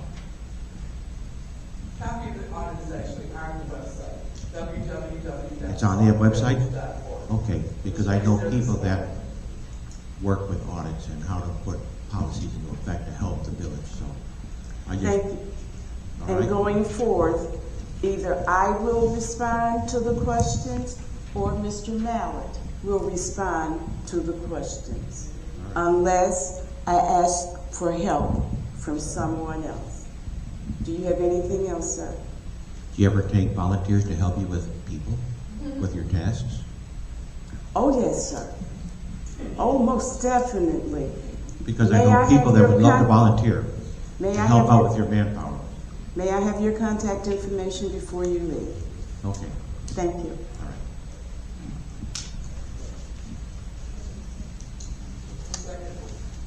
David Fields. Mr. Mayor, I know there's always a beginning and there's always an end. And I understand that there's a lot of challenges concerning this audit right now. But my question is that how, in understanding 21 is difficult, but how can you move past 21 if you do not have an ending balance to bring into a beginning balance? I'm just curious about that. So it's a good question, right? So there is an ending balance to the report, right? There's numbers there that say, here's the village's financial position as of April 30th, 2021. What the independent audit report says is that we just can't validate with 100%, with certainty in accordance with our standards that there is not a potential error in those numbers. So it's not that the numbers don't exist, it's just we can't validate them within the audit and all the procedures and stuff we do to say, yeah, I feel really good about those numbers. So when we move into 22, yes, those numbers will be our starting point, and they present risk, which we just talked about earlier. And that is something that, the village can make decisions to do. We'll keep looking back. Just because I issue an audit doesn't mean you can't keep looking at old numbers, right? It speaks to the conversation that they had about forensic audit. So just because the audit is issued does not mean that you couldn't go back and investigate, but those numbers are numbers. They do exist in the sense of this is what the village is presenting as their position as of that date. What I can't do is say with certainty that they're accurate and reliable. Does that help make sense? I know it's hard for me to explain sometimes. Yeah, I understand smoke when I see it. I definitely understand that. Thank you. Yeah.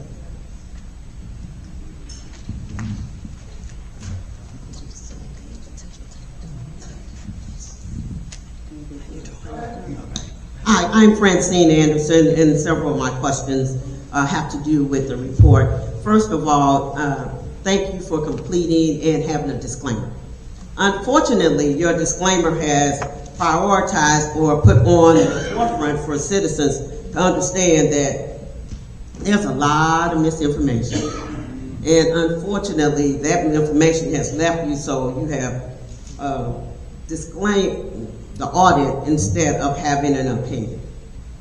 So, with that being said, realistically, since you said that the disclaimer is going to continue, possibly for 22 and 23. If that's going to happen, then what can you do as auditors to help our town in order to make sure we are finally getting realistic numbers, increasing our capacity, making sure that those 3 areas that you talked to, that the mayor asked you to prioritize, is there any kind of references or information that you can give to help put those policies or procedures that Trustee Winston talked about in place, and that Trustee Jones really highlighted about her concerns in the disclaimer? No, great question. So in terms of controls, and hopefully I answer all the questions, so I apologize if I skipped something, but in terms of the controls themselves, we provide recommendations. When we identify a finding, we say, oh yeah, you messed up, have fun figuring that out. No, we provide recommendations, we provide examples and ways you can implement control to address them. We'll work with your finance team, with the governing body to the best we can to our ability to provide as much guidance in the process we can. Because the last thing we want you to do is do a bunch of stuff and not say it's not okay. We're gonna make sure you're on the right track. You guys have to do it. We kind of lead the horse to the water, right? And you guys have to drink. We can do that part. We can give you guidance, give you insights in our experiences working with other organizations, and we are doing that. The disclaimer really comes down to what can we do. I think that's the important thing, is that it's in the past, right? Those years are in the past. I can't go back in time and change what information is available to me. But when we work with the audit, we don't say, oh, you can't give it to me, okay, I'm done. No, we're annoying. Like we hound people for information. Us giving a disclaimer is not a light thing. It is a true indication we have tried everything we can to get that information, and it simply either does not exist, or for whatever reason we can't access it. Our job as auditors is to audit you, is to make sure that we are doing what we can to beat those numbers up to make sure they're accurate. But we also can't audit what doesn't exist, or that can't be given to us for whatever reason. But we try our damnedest to make sure that we get everything we need. We don't ask once and then say, oh, they didn't give it to us. We've asked dozens and dozens of times, and we have asked dozens of sometimes and tried different ways of getting information.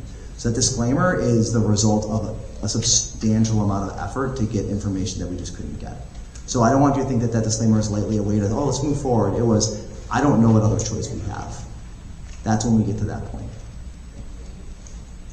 And you gave us warning of that the last time you Yes, I knew we were at, last time I was here, we were at kind of a fork in the road. Do we keep trying to find that, or was the governing body okay with moving forward with this as an option?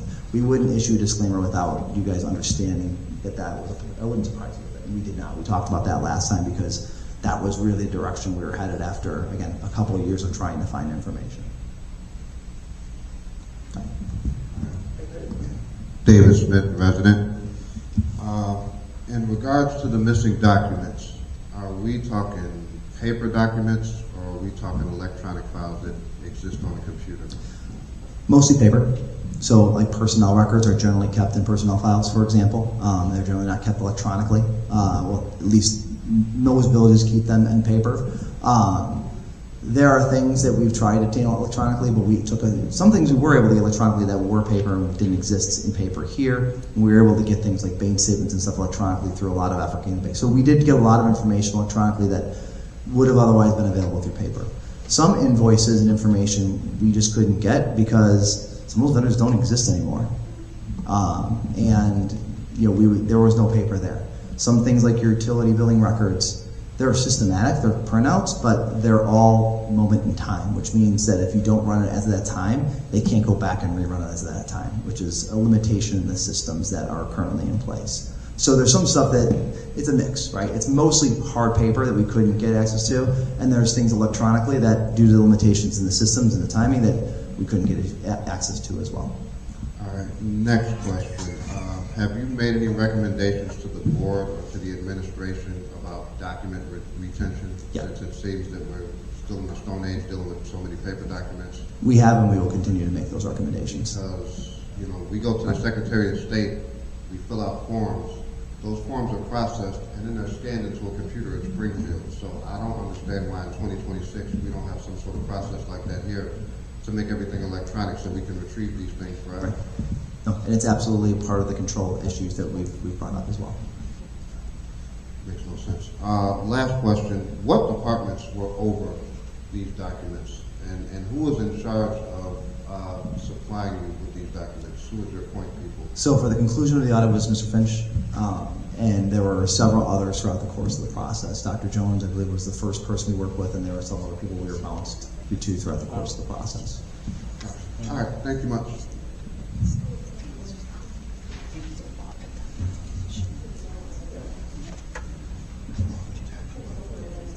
When we started the first time? Dr. Jones.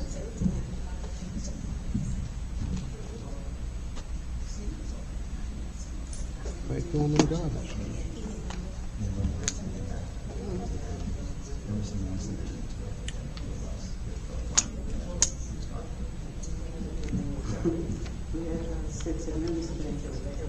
Okay, yes.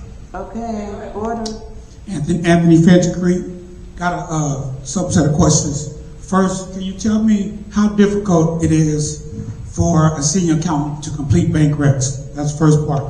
The second part of my question, you said you started this audit in January 2023. Last week, Trustee Winston mentioned we got about 15, roughly 100 bank recs that needs to be done. But in a year, it's roughly about 300. In that time, can you tell me how many bank recs was done by the former administration staff when they know, as you just said, the individuals who were working on the 2021 audit? So I want to know how difficult it is for staff to do bank reconciliation, and then also, in your expert opinion, does it take 3 years to do bank recs for one particular audit year? The other question I want to ask, you mentioned about fraud. I want to know, did you interview the former audit consultant who had a degree in accounting and also studied fraud examining? Did you interview her regarding her memo from February 2023? And if you did not, why did you not, if you was told about it? And if you did, why is it not part of your disclaimer, no disagreement management? The forensic audit, the accounting mentioned about the $78,000 that was stolen.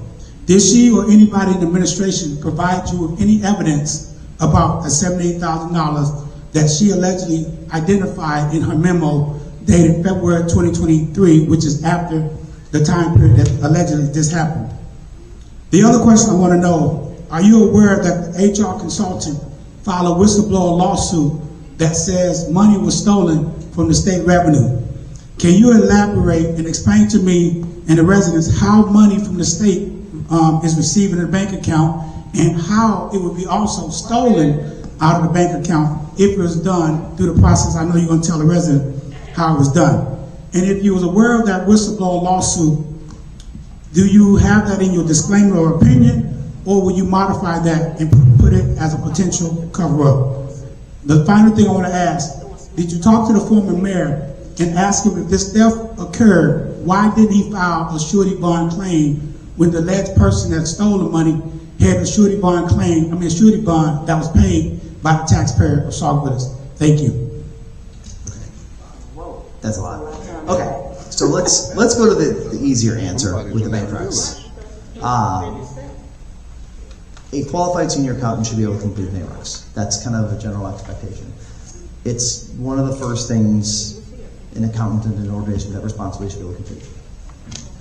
It is a part of accounting 101. It's the most important thing to know. So the follow-on question is, should it take 3 years to do the bank recs for a year? No. I mean, a bank rec should be, best practice is bank recs are done within 30 days of the month end. Full stop. Toward the other questions, we were made aware of that memo that was provided to us. We did talk to a lot of people at the time.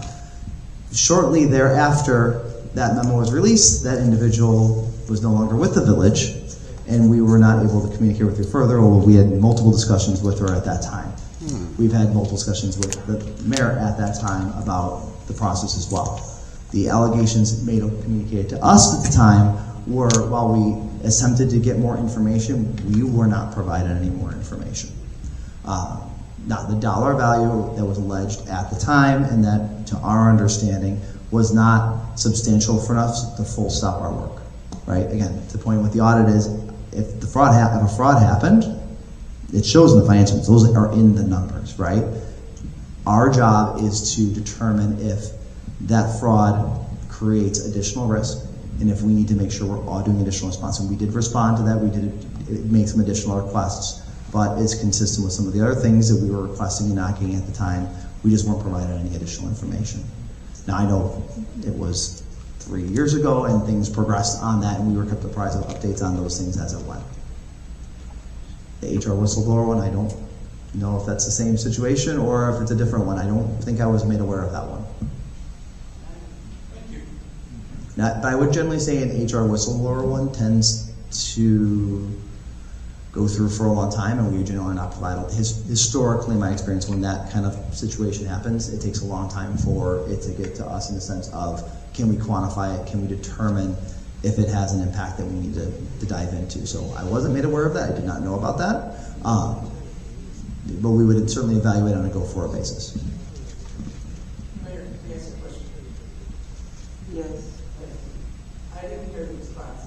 I gave it right. One of his questions was, how many bank recs were done in the 3 years? Oh, sorry, none. As far as I mentioned, no more complete.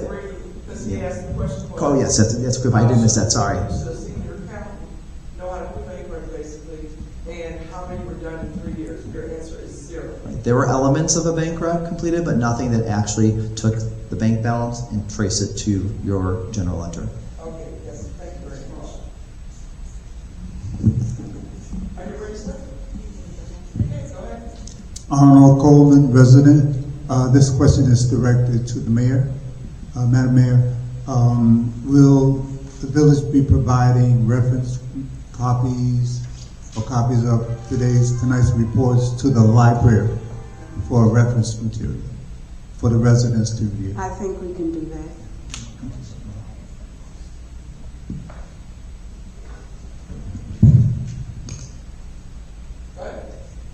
Jeffrey Burns, residents. What I've witnessed today and witnessed last week in real time was cognitive dissonance, context to me, and selective outrage.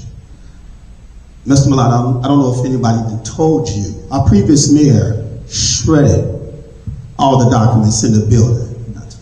So, how can you come up with filling these gaps when the paper don't exist, because we all got pictures of what the mayor did? So, we all know you can't give a clear answer on any years that our previous mayor was responsible for, because the records don't exist. And we all know that. And I'm stating all this for the record for my video as well. Because everyone that's asking these questions, how can you fix this? What can you do? They already know you can't fix it. So all you can do is the best job that you can possibly do. Now my question is this, because I do feel a forensic audit would be a waste of time, because we was fighting to get a forensic audit while he was still mayor. But I do want to know this. If the forensic audit is done, and it does prove fraud was done, can that previous mayor be prosecuted? Thank you. I'm going to caveat that I am not a lawyer. But I would say if a forensic audit occurred and it found evidence of fraudulent activity, certainly that would be the next step. That's pretty standard part for the courts. A fraud examination or a forensic audit is done. If it does find evidence of illegal activity, the next step is going to the appropriate authorities to determine what the next course of action is. To your point about the documents not being available, it's a real risk. Now we're going to help as best we can to figure out how those can be recovered. Hopefully, the majority can be recovered through alternative methods. But the reality is, we probably will, as I mentioned earlier, the limitation is access to those records. And if they can't be recreated for whatever reason, that's going to be our long-term challenge that has to be overcome in terms of issuing a clean audit opinion. Thank you, sir. Thank you. Thank you. Can we give him a hand?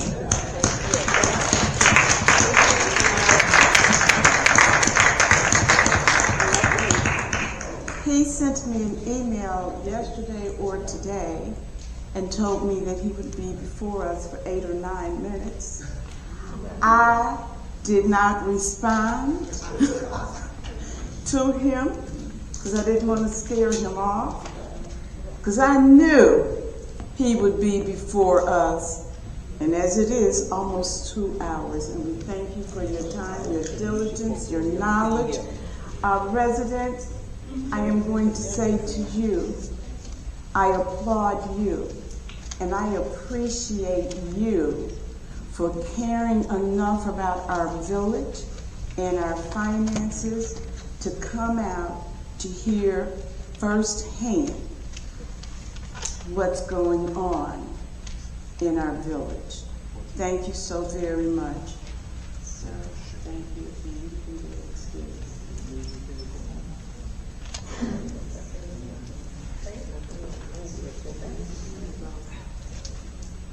We're going to move on to 2B, which is the review of the resolution to authorize the submission of an application to request Cook County CDBG funds for the program year 2026.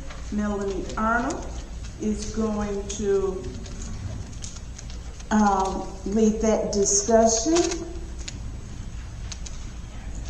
Thank you, Melanie. How are you this evening?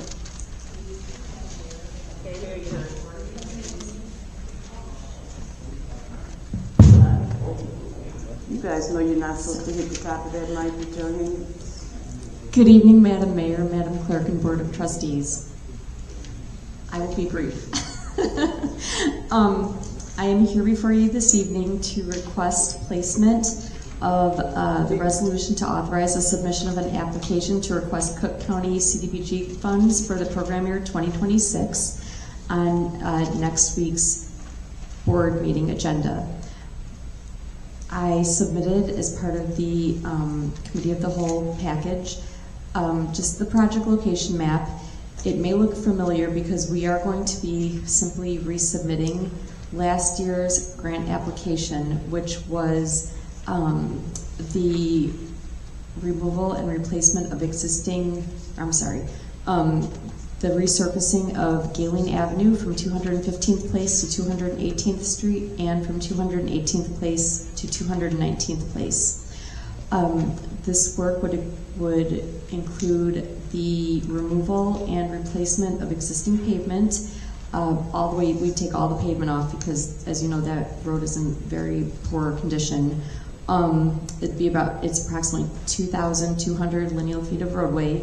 So removal of all existing pavement down to the subgrade, subgrade repairs and improvements as needed, utility structure adjustments and reconstructions as needed, curb and gutter removals and repairs as needed, and then full depth asphalt replacement.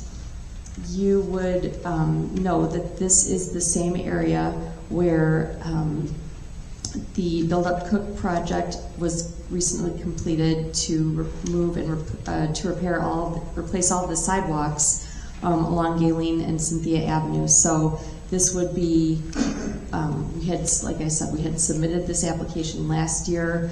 It was not, we did not receive grant award money, so that is why we are resubmitting this year in hopes that it's the fact that we are kind of finishing an area that was started for improvements with the sidewalk replacements, and its proximity to Wagner Elementary School would give us a better chance to receive funding this year. Any questions, comments from Melanie? Trustees? Thank you, Mayor. Melanie, question. I know last year you guys did from Orion, I believe, up for 219th and Orion to Merrill is where you stopped. Yes. Are we planning to go now from Merrill to Jeffrey? Because that whole 219 is pretty bad as well. I think that is not part of this grant application, but it's definitely something that we can look at for future projects. Yes, please. And then the other question is, why didn't we receive the money, the grant money? Well, you're not guaranteed it every year. It's usually, you usually don't receive it year after year, but to carry off of what we talked about, or what you all were just talking about, not having a current audit is a real detriment to this project. And I mean, I do have to be honest, it's going to be a big strike against the village to not have a current audit this year. But that being said, we should still absolutely submit an application. That's why we wanted to do, resubmitting this application is a low-cost effort because the vast majority of the work was done last year, so it's just a few, adjustments, and resubmit this year. Hope for the best. Like I said, the fact that we are adjacent to Wagner Elementary School, and the fact that we are, kind of dovetailing off of the sidewalk improvement project that was just completed by Build Up Cook, will definitely bode in our favor. And I will tweak the application to acknowledge that this work was just done with Build Up Cook, and we're looking to complete this project. Talk about proximity to the school, but not having the current audit will be, unfortunately, a strike against the village again this year. Trustee Sterling? I was going to say that about the audit, but you spoke on that. But what's the deadline for this? And also, do we have, I'm not sure if last time when we tried, did we have to match this grant, or do we get a grant? Do we have to pay anything with that?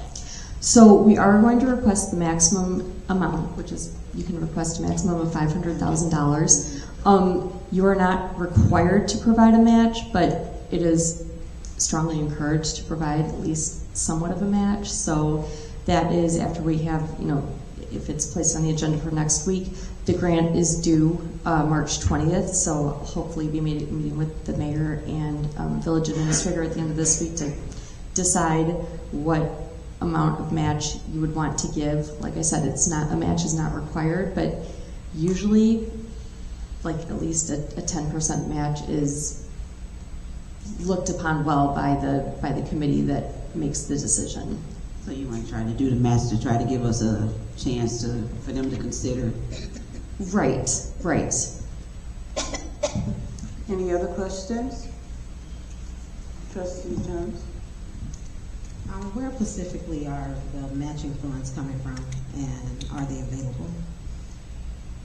By the time that this grant is presented and notification of approval, we would be into the next budget cycle.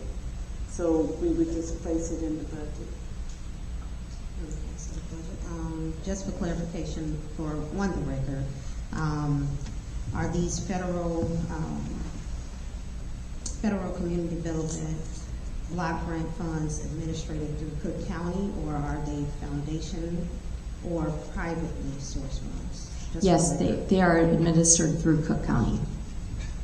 And just to clarify one last thing that the mayor had just said. So the grant, we submit in a couple weeks, and then the grant, they will make their determination probably end of summer, like late July, early August.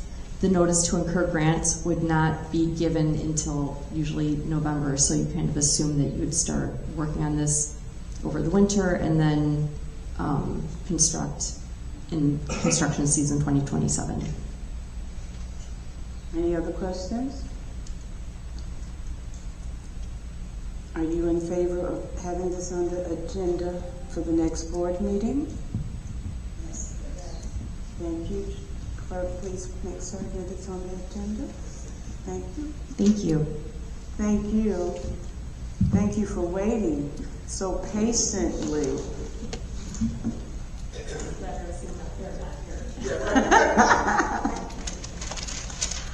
Okay, is John Thompson in the room? Yes, Please come forward.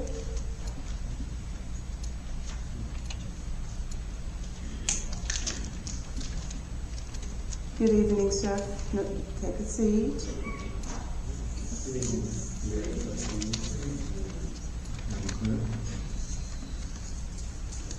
My name is John Thompson. Please use the mic.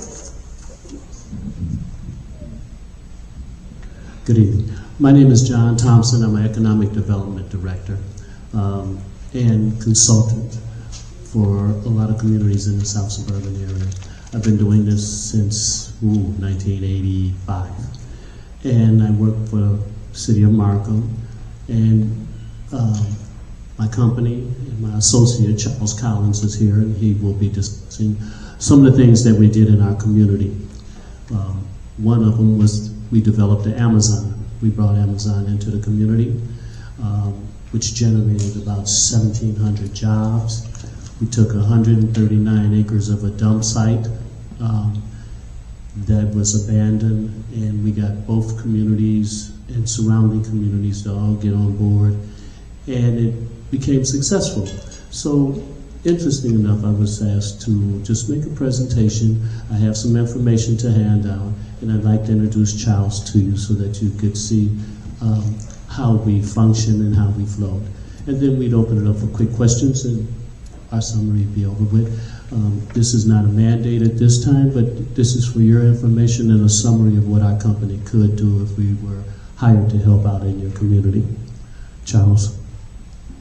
Thank you. Mayor, how you doing? Trustees, we've been in meetings all day. I know y'all had a long meeting with these numbers, so we're not going to take too much time. I've been working with Mr. Thompson for 26 years.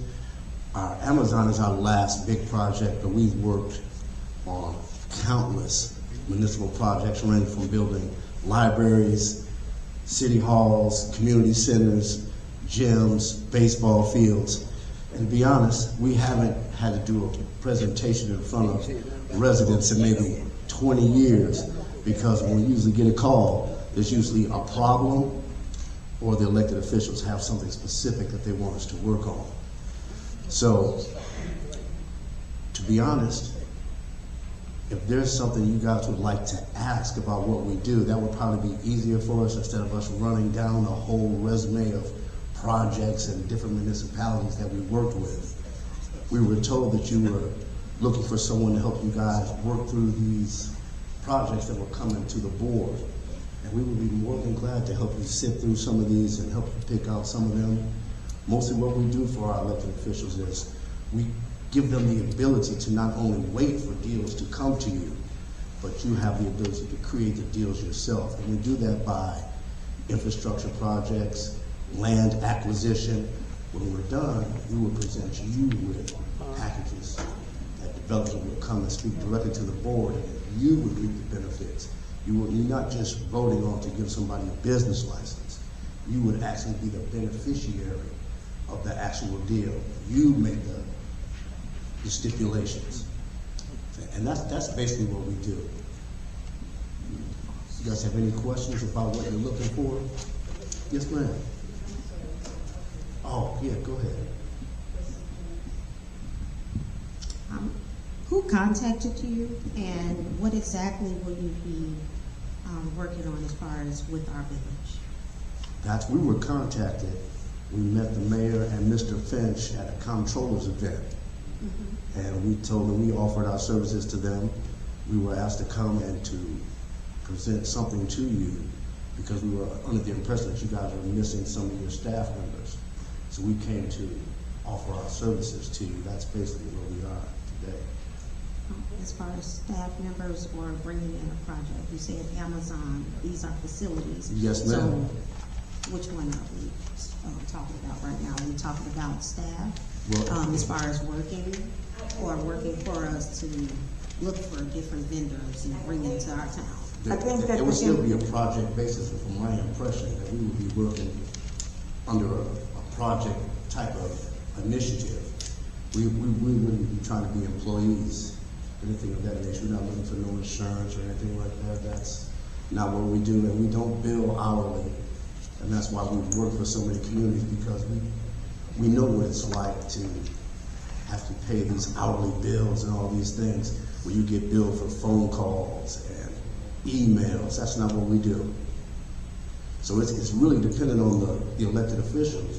If you have something in mind you want us to do, land acquisition, look for business to come in, help you sift through the deals that you have on the table, tax incentives, we've done all of it, including the TIFs, the audits. We've never failed to audit, ever. Even when the cities we work for failed, we had to apply to the federal clearinghouse for 10 years in a row because our department made more money than the cities we work for. So we're very well versed in how to proceed. It all just depends on what the elected officials need us to do. Trustee Burns, I think I saw your hand. My question is, as you just witnessed, our village right now is 5 years behind the audits. Well, 4 years now, we just completed one, which lets you know that we're not able to obtain funds federally or through state. In order for projects to come into the village, will your company be able to obtain funds for us? We have in the past. We have doing it right now. We work with Mellon and another municipality, and they haven't had audits since 2017. And we've actually had to speak to other elected officials on the state and the county level. So there are things that can be done. And it appears that you all are making the necessary actions and the movements. That does help. That does help. So we can never guarantee that we can bring in money. You can't guarantee that. No, man, we can't guarantee that. It's just like we can't guarantee that we can go and find all the land that you guys have that you don't own, that we can go and get for you. I mean, we can't guarantee that we can sell it to somebody for you, but we can go out and look for it, put it together for you, and lay it out in front of you. You can decide you want to sell to Amazon, UPS, whoever it is. Okay. That's if you have it. I don't know what is available right now. If you guys have a listing of all of your property, do you have all of the utility and water lines and all these atlases and so forth? This is the type of stuff that we would have to come in and look and gather, and that we would provide to you, the elected officials, so that you can make a true judgment about what to do. For our village. Yes, ma'am. And the other thing is, I would be remiss not to ask this question because these questions have been asked by trustees for other people that has come in as far as economic development. Would you be able to show your tax returns and how your company is financially stable for us to look at? Sure. Okay. And tax returns, tax returns and bank statements? Okay. And the other question is, what are you asking? Are you asking to be a consultant? And do you have a fee attached to want to be a part of the village? We do have a fee, but it depends on what it is that you require. Can't hear him. We're not, Hello, Tess. I'm sorry. We are a reasonable community-based kind of company. Well, we work in a community right now, a village in south suburbs, and we're reasonable. We don't tax. We don't try to tax the village or the city that we're working for. What we try to do is generate revenue streams from land sales, land development, bring in manufacturing companies that may be interested in being in your village.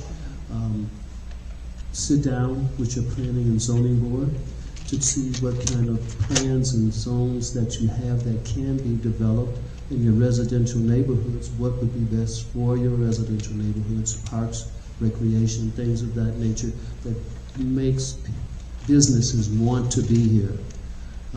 That's the exciting part. Okay, and so, but even with the board, we would need a proposal from We you will. to know what we're doing.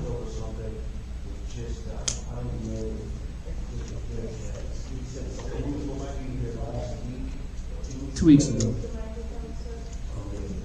We were supposed to be here a couple weeks ago, and we sick, his wife was sick. So we did send over something because we didn't know exactly what we were looking for. So we have a spectrum of things that we do, and we require, it depends on if you want us to be out here and spend actual time in the building. Most of our time is out in the field. We walk around, we go to the stores, we go find out where all the ditches are, where the problems are on the street. But if you need us to be in the office for a couple of days, that's something different, and that's something we have to work out. Right, because you will have to be in the office in order to communicate what you've seen, go through the details with the committee, the mayor, the staff. Yes. So, again, I know that there's a fee, so your fee is contingent upon how much we need you to do. Yes, ma'am, that's correct. So you don't have a flat fee, just. No, ma'am. Got you. All of that goes through our attorneys, the same as we do with any of the other business opportunities. I thought we had gotten that already. It's not going to be put out because it's not coming for you. So they're here now. Then the purpose here would be to make a determination whether or not we place it on the agenda to ask them to proceed forward with producing a proposal. When proposals have to go before and contracts have to go before the attorney, if we know that we're not interested, which you can then go on next Tuesday, then there's no need for us to expend money with our attorneys, number one. And I'm not certain if they go with their attorneys or if they draft their own.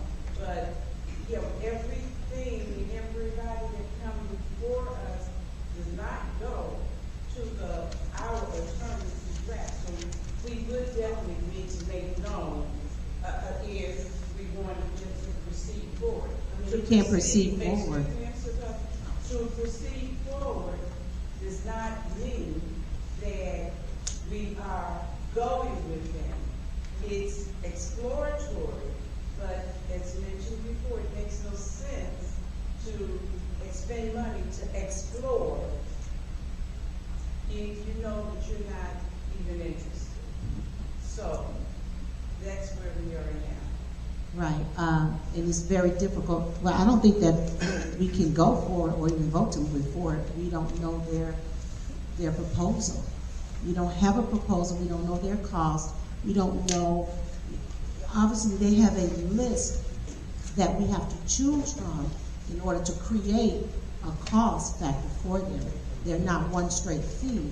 So there's a list that we have to sit down and discuss with them of what our needs are, and then they have to We have to find out what they're charging us off of a list. So we can't move forward. My suggestion is that you share with Mr. Finch some ideas that you would want to see them present to us, and then to ask them, based on whatever the results are, to bring forth a actual proposal.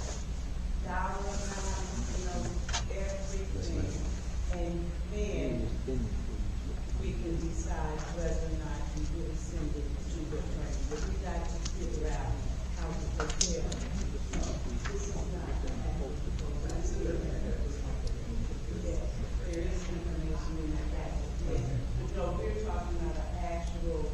I just talked about it, so make sure they got that. Yes. Okay, so, do we understand? Yes, ma'am. What our process is going forward? Trustees, communicate with Mr. Finch. What you think you may want this organization to do for us. Based on that, he will communicate with them, and then we take the next step to formalize it, okay? To make it a formal proposition. But right now, there is nothing formal About this communication right now, but we do thank you for being here with us. Thank you for the opportunity. You're more than If you welcome. have any questions for us, please let Mr. Finch know. We'll answer any questions anytime. Yes, ma'am. Thank you. I'm sorry, we have a trustee with a question. Not, okay. Mr. Finch, when would you like those questions to you? Monday.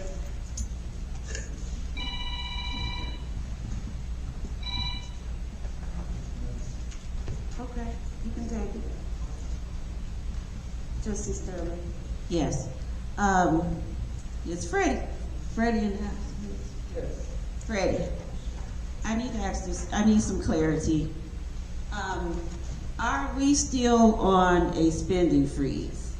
And I need clarity on what does that entail? If we have a spending freeze, are we to bring up new programs or other suggestions or whatever?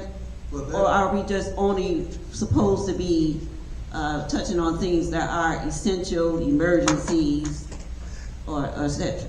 Right now, we're trying to spend on essentials. But that proposal that you guys just received would have to be placed in the RFP before you could do anything. You would have to do an RFP to determine what type of service you're looking for. And it would help if you had some projects. And that would be open because you have to give fair and fair and competitive competition for tax dollars.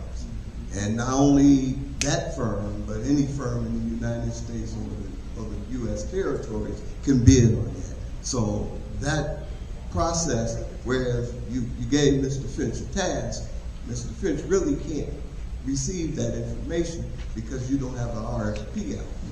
And when it's my turn to talk about the pyramid policy, I can explain it. But it is a freeze, we only spend for what we consider essential. And I think we mentioned before also that just because we bring items before you now does not necessarily mean that we act on it immediately, but some things take strategic planning in order to implement. So why not pre-plan? Doesn't mean that we're acting on everything, but we just start planning for it because some things do not occur overnight. Anyone else? Moving forward then, Trustee Sauk will be talking to us about new beginnings and a resolution authorizing a community revitalization agreement between New Beginnings Affordable Homes Incorporated and the Village of Sauk Village. Yes, ma'am. I got a question. How is this, how do we have a resolution in front of us if we haven't talked about this in the beginning? Because going back to your previous statement, you said that any documents must go before the attorneys to get approved through the board to get payment before the stuff be drawn up. So I'm looking at this. At the bottom it says it went through the attorneys already for the resolution for her presentation. You're absolutely right, Trustee Johnson. And the thing is, New Beginnings has been before us before. This is not the very first time. I just didn't give a preamble as I was introducing it. But they have been before us. So this evidently is their next step. So, but we never agreed to having them draw up or us drawing up a resolution for this company. you know, and I can't say that I remember whether we did or not. It's been a while. We can ask the clerk to go back and look to see if we asked for a resolution. That's possible because we cannot always remember everything all of the time.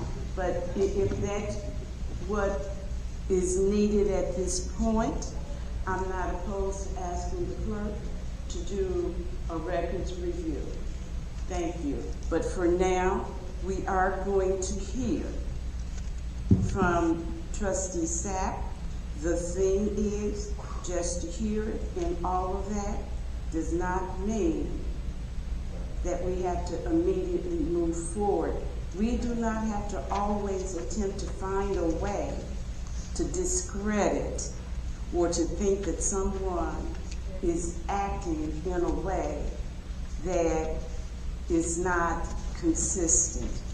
I think that we are a team at this table, and that's what we're going to continue to, I hope that we can continue to strive to be that way. So, I am going to, without any further delay, ask Trustee Sapp to take the floor at this moment. Thank you, Mayor. Can you guys hear me? No? It's on. Yes, the mic is on. For clarity's sake, New Beginning has been before us. It has been discussed. And they're not asking for money. They're actually bringing money to the village. What they're asking to do is to revitalize the homes that are in need of depth repair. So we're putting in new sidewalks, new streets. We need to do something with the houses. And that's what they're asking to do. They're asking to come in and redo these houses at no cost to us. And when the houses sell, the village will receive 30% of the profit. So it's a win-win situation for us. They are in the building so that you guys can ask some questions on what they plan to do. But I think it's a good plan. And I think it's what we'll do too.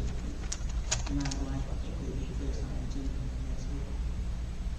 I think that greater discussion is needed. I mean, did we see the resolution before? Okay, can we just go through the can we go through the resolution right quick? Generally, this is the discussion part of it. I think it's in your packet. Is it? Yes, sir. Resolution? I can take it. But that's what Trustee Johnson says. Why do you have a resolution? Right.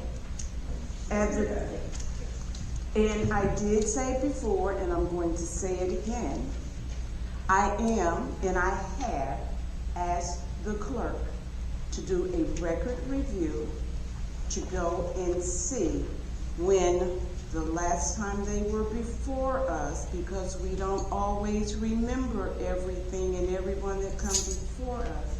I've asked the clerk to do a record review to see if it was decided or determined to move forward, at least with the resolution. I said that. But my question to you, Mayor, was why are we even considering this resolution without even seeing an agreement or proposal first? Those are two things we skipped over. Do we have that? Are you ready We don't have it in writing. Okay, a presentation is one thing, but the actual, let me read what it says. It says, review resolution authorizing a community revitalization agreement between New Beginnings, Affordable Homes Incorporated. Do we have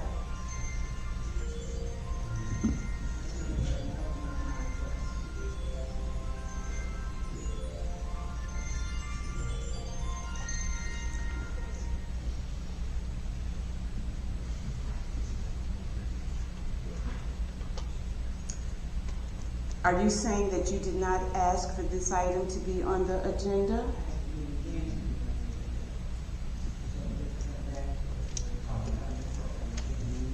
So you didn't ask for a resolution? So that means we spent unnecessary money with the attorney to get this drawn up. I'm sorry? Where did the resolution come from? I don't know. The resolution at the bottom, it says it came from our attorneys. Last meeting that they was here, the board agreed that if they agreed to 30%, we would move forward with the resolution. Now, the trustees do not have it in their packet, and we did not put it this time, I apologize for that.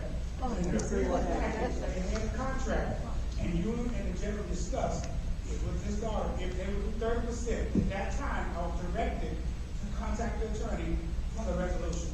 And that's why the resolution is part of this overall packet. Mayor, why would we agree to having a resolution pulled up before an agreement? I don't have the agreement. We had the agreement the first time that came. Where's the proposal? Agreement and proposal. He's answering your question.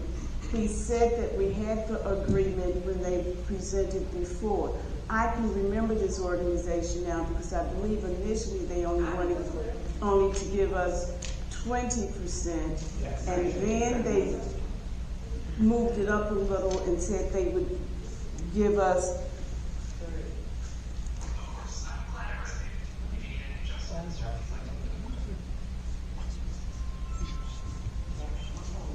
there are entirely too many disruptions in this rotunda. No, and I'm not just talking about you. There's something over here beeping and all of that. People, this is a business meeting, and I really want us, I didn't ask that you turn off all of your devices. As you notice, I didn't even turn mine off. So I'm just as guilty, but just as I'm guilty, I can still say, was too much going on, okay? But what I remember, and the clerk is going to bring this to us, when they were here the last time, as I said, they offered 20%. Then they said, okay, we'll go up to 25. And I can remember saying, we can't do anything unless you give us 30%. And if you give us 30%, then we'll consider. Now, why the actual agreement is not in your packet, I can't speak to that. But we did have the agreement before, and I specifically asked that they change it to 30%. Trustee Sterling. If you requested that, then we would still have to get a new amended one for us to go over and look at.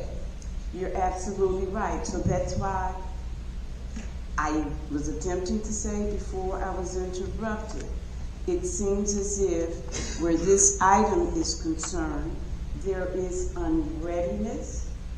So I am going to ask that the next time we bring New Beginnings back, that we have everything in place that needs to be in place, because they have been here more than once. They've been here 2 or 3 times, and we should not have to continue to go back and forth because of lack of readiness. Thank you. Did you have one final thing that you want to say? I don't understand why they would get an issue. They're asking to pick the buildings in this village. What need to do? We still need an agreement, and we want them to do so. The thing is, there's always, it seems as if,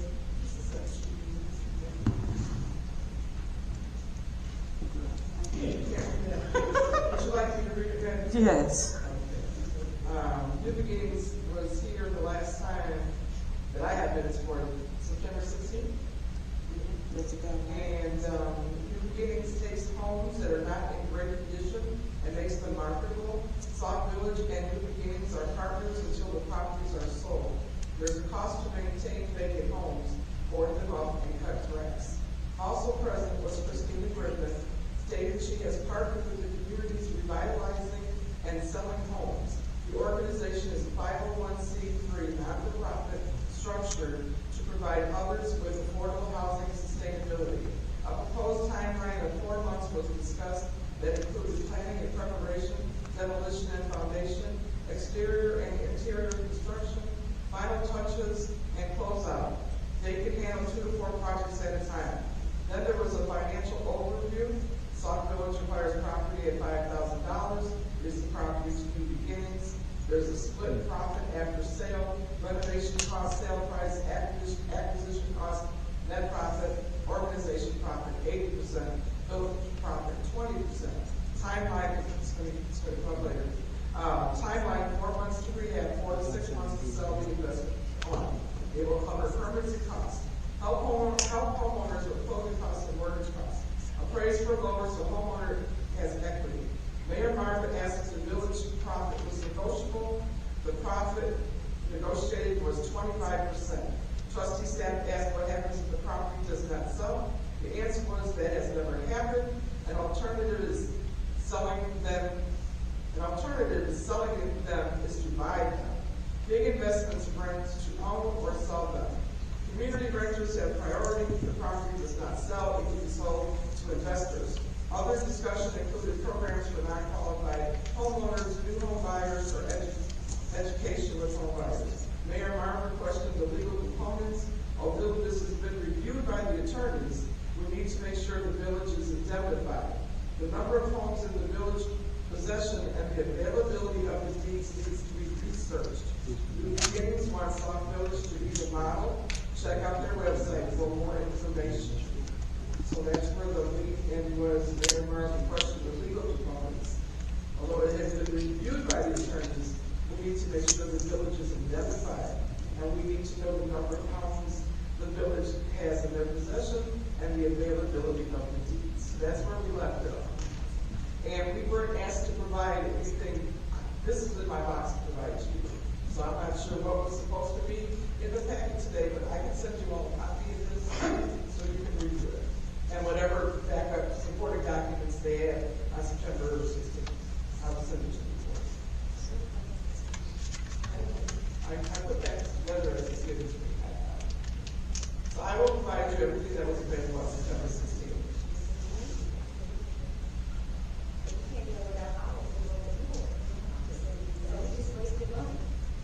Okay. Anything else, Trustee Sapp, for now? I just want to apologize to Mr. Collins for coming out and not being able to. We never received Mr. Collins' name.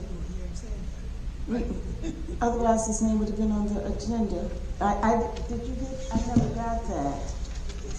Trustee Sapp.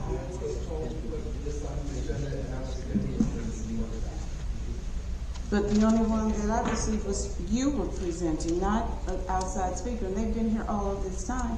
If anything, then they would have been closer to the top, as we normally do when we have guest speakers. We're sorry, I apologize. Truly, I do. Can we come back to the table again and not let it take 6, 7, 8 months going forward? Can we? Thank you very much. And we want to make certain that we do hear a word from you the next time that you come before us, okay? Thank you very much. Let's move on. We're going to review a proposed procurement policy, and our interim finance director, Fred McMillan, Can you please come and take the hot seat, please?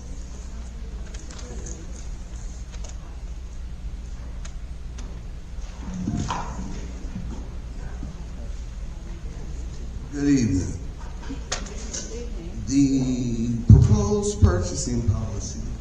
The purpose of this, well, first of all, let's just say, this is the first step in instituting some internal controls for the village. That's step number one. If you guys approve this, there are quite a few policies in here that will help with things like AP. And it will help us to get some control of our accounting. But the purpose of a procurement policy is to provide guidance and structure to the village's purchasing process. A good example is the thing you guys just had.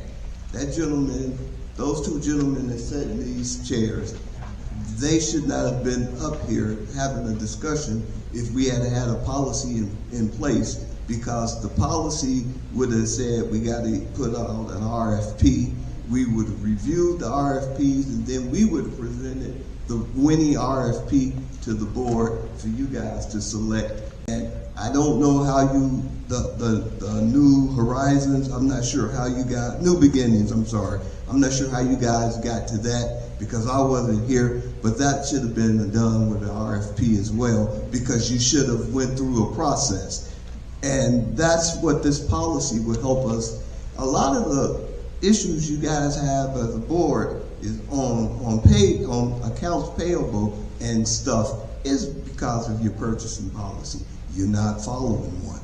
And if you were following the purchasing policy, you would approve AP quickly, because most of the stuff that would be on the AP, you would have already approved either through the policy being under the threshold or it being procured properly.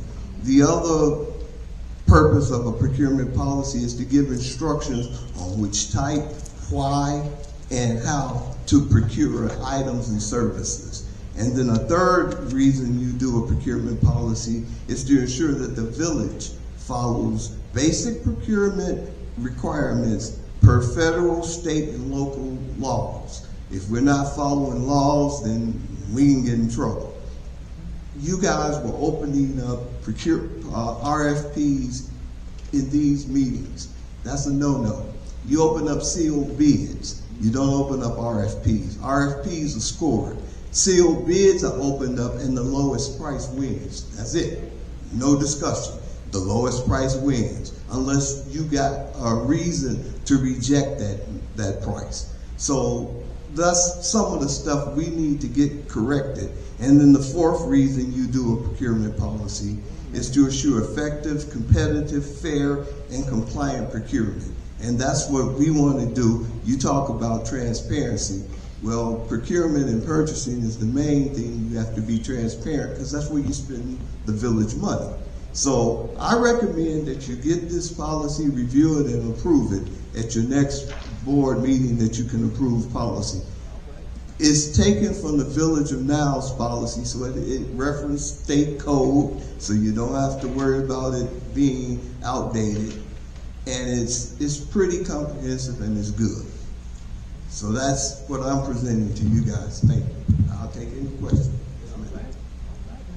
I have a question. How does this compare or coordinate with the finance policy and procedure? Finance policy, procurement policy is not really a finance policy in itself. It would be controlled by finance because we're a small entity, but a procurement policy is separate from finance. Finance controls, internal controls, deal with how we process AP, how we process payroll, how we reconcile bank accounts. Those are the kind of policies, and I'm working on those as well. And I'll be presenting those to the board for approval. But this is to stop some of the AP issues that you have, because you got a bunch of them. And if you follow the procedures and the policies, I think a lot of that stuff will be null and void. I believe you were first. Sadler, Trustee Sapp. So Fred, you're saying we should do an RFP for a company by New Beginning. I'm saying, see, I don't know. You guys may have went through the process. I wasn't here, so I can't say that. It sounds like if you issued a resolution to award a contract, it sounds as if you went through that process. But I would recommend that you do RFPs, because RFPs allow you guys to come up with what it is you're trying to do. And then once you decide what you're trying to do, you can put it out to the public, because it may be a lot of companies that can offer those services, and the idea is to get competition to lower the price. They offer 30%, someone else might do 35%. But it sounds like this process is gone. So I think, so that you protect the village, you might want to continue on the process that you already have with New Horizons, because you could be setting yourself up for a lawsuit if you don't continue with the process that you already had in place. But I was talking just going forward, and I was just using them as an example.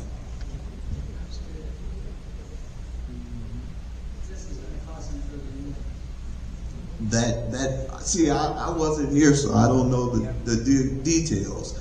I just know that in procuring services, you should do a RFP or an invitation for bid, but you got to do some kind of formal solicitation so that you can get the lowest price for the village.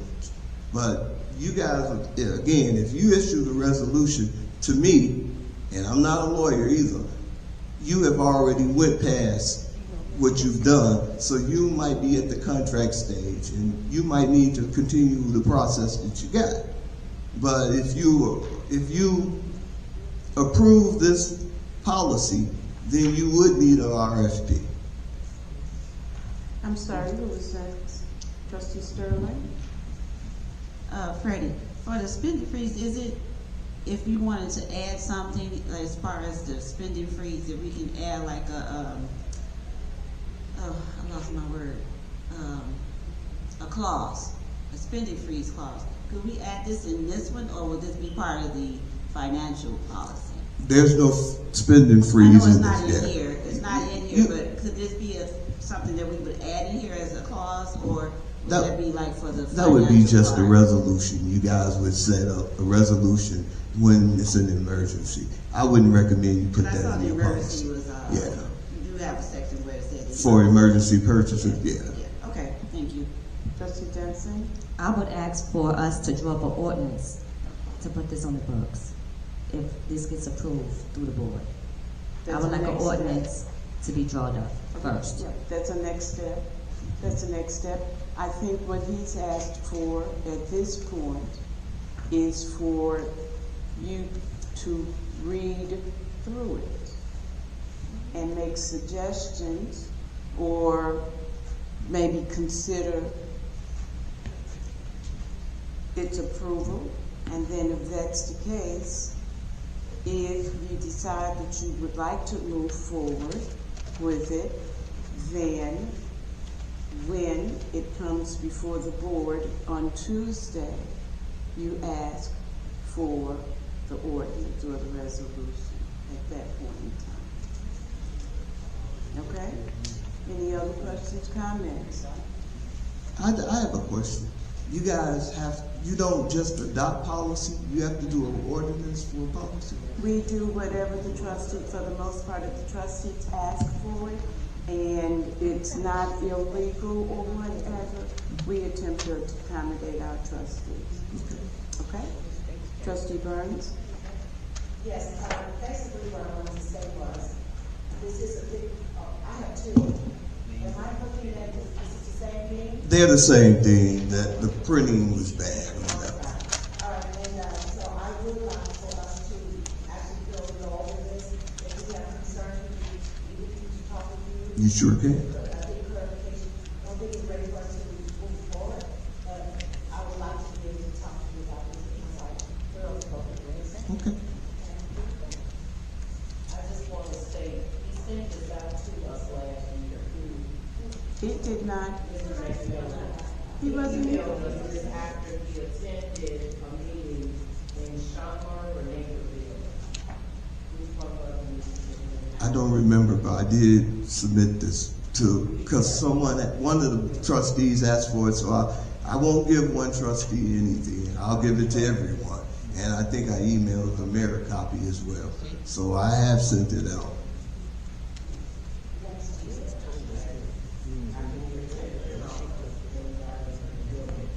Because the email went out asking if any trustees were available to attend. The conference, yeah. It was a procurement conference. Yes. I'm sorry, Trustee Johnson? I said if that was the case, then today's meeting we should have been going over the ordinance board. But we didn't. If he'd been sent it out, if he claiming he'd been sent this out, we should have had an ordinance in place for this. But you But it was guys never didn't review discussed it. during Y'all committee never of the whole. reviewed it. So I wouldn't expect y'all to approve it or give an ordinance. I want you to review it because you guys have to hold the village accountable for that. Yes, we said we emailed him, so therefore he stated that it should have been reviewed, so he just come back with the stuff. But as we can see, that did not happen. Exactly, I didn't see it. Okay. Trustee Sterling, did I see your hand? No, I'm just saying, I know that I saw the the program you went to for this. You're the trustee that asked me for that. Yeah, when I came up here to visit. Yeah. Okay. Anything else? Yes? When you first started, you said you got this policy from where? The Village of Niles. Niles? Mm-hmm. Okay. Thank you, sir. It is time now for the actual public comments. All questions and comments must be directed to the mayor. Each speaker is allowed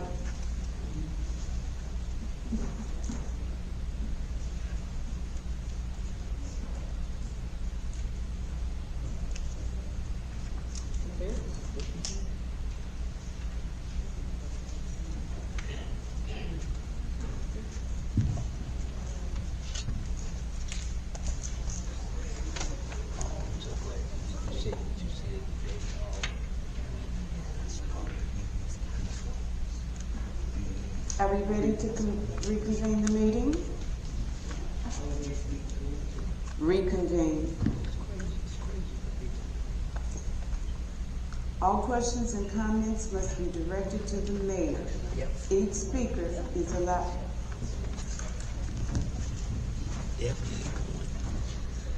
Ladies.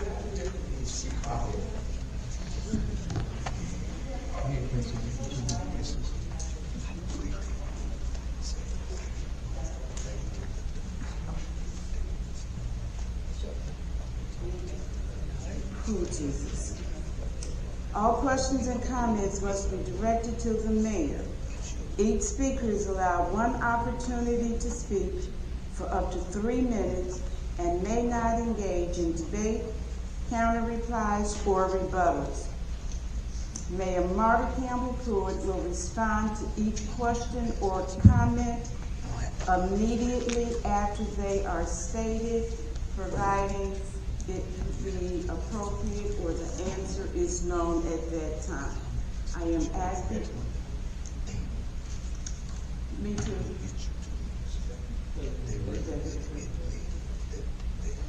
I'm going to ask again, anyone that wish to give public comment, please get in line now. Anyone desiring to give public comment, I'm going to ask that you be in line now. I see that we have Mr. Finch. It's the last person in line to give public comment. Clerk, please proceed.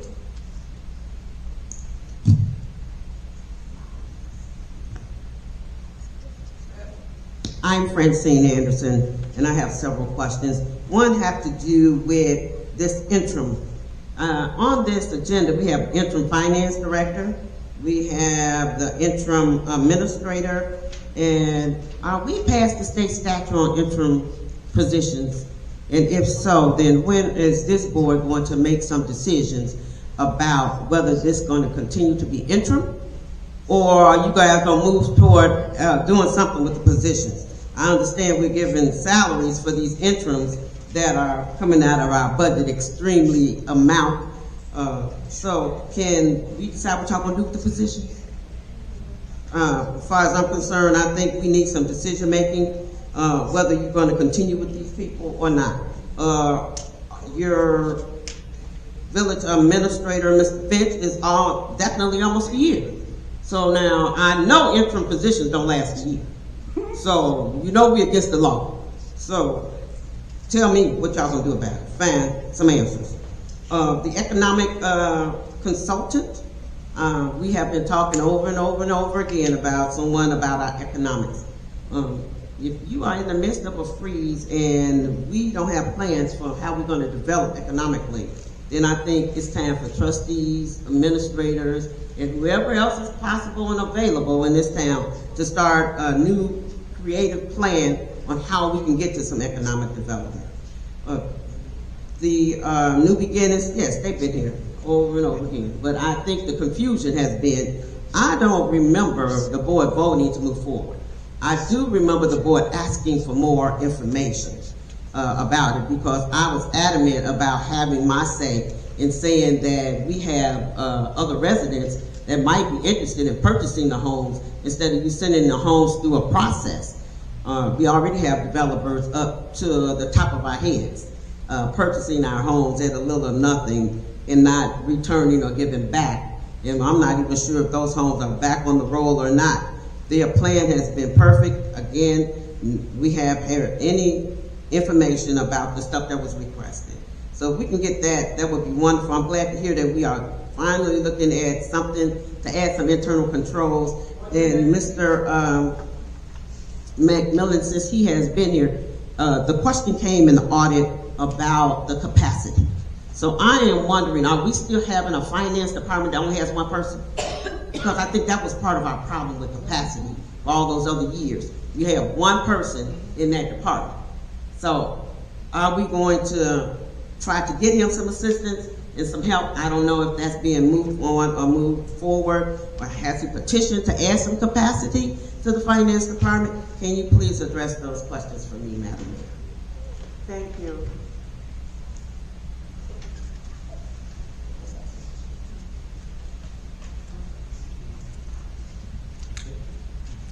David Fields. No, Madam Mayor, I'm sitting here and I'm listening to all the different things that she gonna answer just talking about Sauk Village, but I have not heard anything about this grocery store. And I say that because I understand that the growth. I understand we want to grow Sauk Village. We want to grow Sauk Village in a manner where the essential needs of the people are the first things that's met. All this economic development and all of this stuff, why? We need a grocery store to start things off the right way. What about the residents? What about what we want? I think that should be the top priority. What it is that the residents keep hollering for. We've been hollering for a grocery store God knows how long. That should be the main thing that this board should be looking at. And then I sit there and I'm listening about this thing about these houses, about this house situation. And it just brought to mind to me about, I can't remember the name of the housing company that ruined Ford Heights. And that ran across my mind. Why would we want to bring somebody out here to take over houses, to put people in houses that people can come and buy themselves? You don't need nobody to come out here and start buying up houses here and rehabbing houses here, because the next thing you know, you got a thing going on. They're going to get what they wanted, then they gone. Let Sauk Village take care of Sauk Village. And I think that's the best way for us to go. But we have to start off. We can't keep taking these big leaps trying to get stuff going. We need to take these small steps and deal with the essential needs of the people, of the residents. And that's just my opinion, but I would hope that my opinion counts for something also, since I am a resident. I need a grocery store, a laundromat, maybe a beauty shop where the ladies can go and get their hair and their nails and stuff done. You know, we ain't trying to come in here and what you gonna build a bridge for here in Sauk Village? We ain't got nothing to go over a bridge. No, it just don't make sense. We need to deal with the things that we need to deal with to make Sauk Village grow in the way as to where the residents would appreciate it. Give us what we want, not what you think we need. Give us what we want. We want a grocery store. Please work on the grocery store. Thank you. Thank you for your comments, sir. David Smith, resident. Regarding the housing, I'm just going to put it out there for the record. I don't agree simply because of the process. I'm going to agree with the finance director. It should have went through an RFP. Trustees and elected officials and people that work in the administration should not be soliciting or bringing in individual contractors or vendors, however you want to classify it, to do work for the village or to pitch themselves. We go through a process. We don't know if we took under the table bribe. That's why there's a process.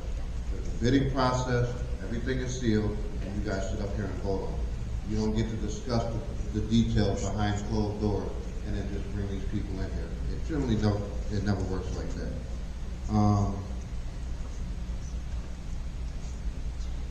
About the paper again, I'm just really stuck on that.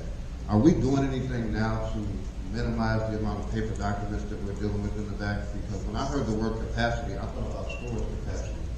And if we're bringing in paper every day, where's it going? I've heard some of you complain, Madam Mayor, when you were the clerk, you talk about paperwork everywhere. Where are the new documents going? How are we ensuring right now that the same thing is not happening right now in 2026? It's kind of tough. And specifically, because the man standing behind me was the overseer of the village. He was the village administrator then, and you brought him back now. So I'm wondering if this history repeating itself all over again.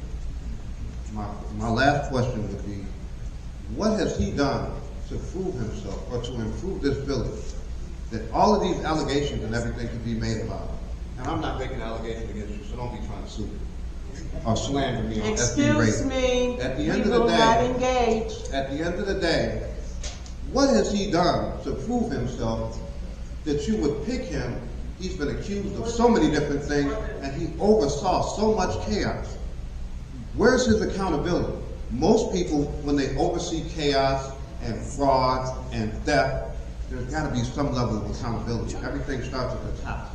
And if you're the village administrator, you are the top, other than the mayor.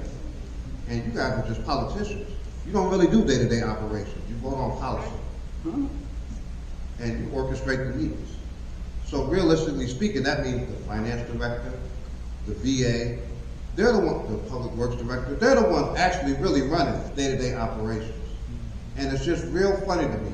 Same law firm is back again, same VA is back again. What did these people do? If you could answer one question for me, what have they done in a year to prove that they should be here past interim staff?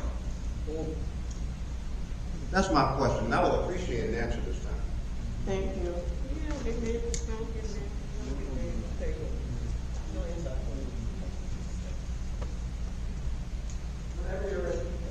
Good evening, Mayor, Board, residents. I'm going to address the last comment. He's right. It started at the top. The last administration at the top just showed you the auditor did not get the 2021 audit done in the appropriate time when he had 5 individuals that he picked to do the audit. Now, Ms. Anderson always talk about interimness. But I do not recall, I'm going to check the tape by the way, when she had a problem with Renee Lewis being interim for 2 years. But now let me get to my point. For the last 3 years, there's been lies about my professional reputation been trying to be destroyed. There was a memo, as you guys know, dated February 28, 2023. The auditor just told you that the person who has a certified fraud exam experience did not produce any evidence. Mr. Smith just raised a question about suing him. I will sue him if he get on this mic and say Anthony Finch stole $78,000. But I know what's going to happen he's going to do it on Facebook. But if he's brave enough, stand 10 toes down and say on this mic, Anthony Finch stole $78,000. But you want to know what I've done? In 2019, as a part-time director of finance with 2 non-accountants, I got the 2019 audit done in less than a year without a disclaimer of opinion. Something that 3 people could not do. Something that 2 former VA could not do in 3 years. So that's what I've done. Now, the lies gonna continue, but they're gonna switch over to the water bill. See, in my interim as treasurer, director of finance, director of operations, the village did not get 1 letter from the state, not 1 letter from IMF, not 1 letter from the controller. But with the expertise, they got all that, according to the last administration. Now let's talk about the 23-2025 water bill situation. Yes, I had some issues when I was director of finance and operation, but I never had a resident that had $1 million water bill. I can show you the proof. I've never had residents come in on a daily basis saying their cash payment was not applied to their account. But I do want to say this before I end. I want to thank the mayor, the clerk, Trustee Burns, Trustee Sapp, okay, the former trustees that was independently thinking, that saw the lack of evidence back in 2023, and they made a judgment. Unfortunately, you have individuals that are being puppets, told what to think. Because again, if that memo said, I have evidence of theft, why wasn't it produced from a so-called expert? Why wasn't it produced by the HR consultant? Thank you, sir.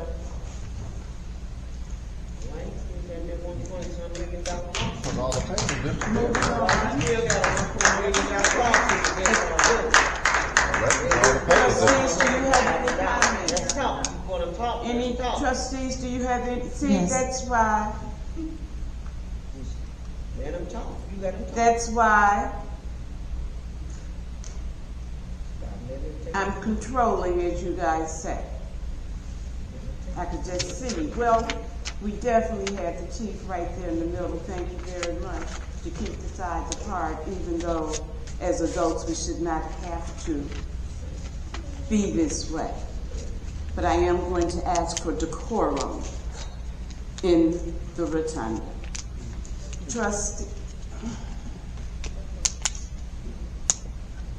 Trustees, do you have any comment? Yes. I want to make sure I say this very plainly. Okay, so I want to take a moment to speak directly to our residents about why trustees' involvement truly matters. When trustees are active in committees, we are not trying to interfere with administration. We are doing our job, which is to understand what is happening in our village. And I think a lot of this that's going on with the policies, procedures, or the lack thereof, because a lot of us don't understand what's going on behind the scenes.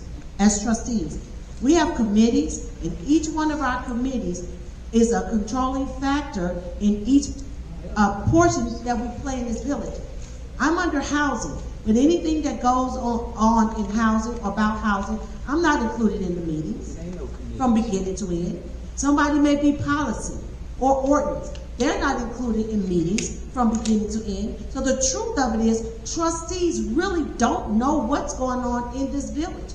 Until we get to this table, it's usually the last minute. We need to be included under our respective committees from the beginning of any decisions that's going to be made in this village.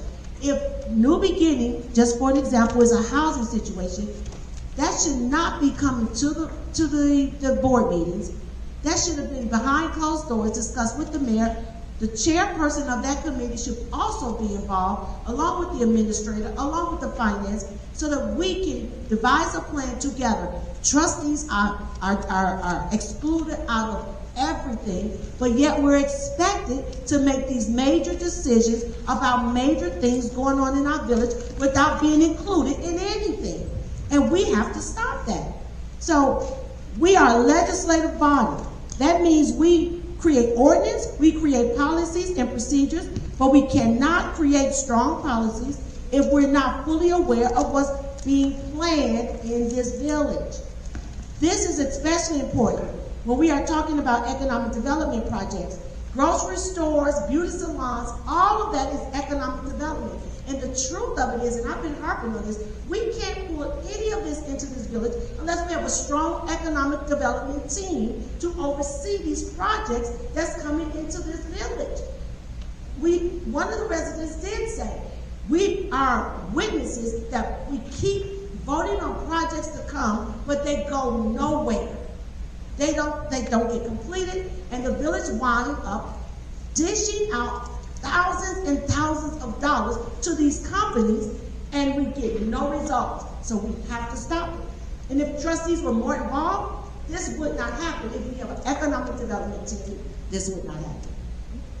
So I want to say, the beauty salon, grocery stores, restaurants, retail businesses, all that falls under economic development. So no, we cannot have grocery stores or any business successfully implemented in this village until we make that a major decision in our planning process. When projects like those are being discussed, negotiated, trustees, especially committee chairs, should be included because their zoning laws, their financial incentives, their development agreements, infrastructure, all of this. If we are included from the beginning, we can help shape those projects properly, protect our taxpayers, and ensure everything is structured the right way. We cannot structure anything because we're not included in anything. We need to get our committees up and running, and every project and every committee that's responsible under your title, we need to be included in every single decision. You're not going to get a difference if we're not.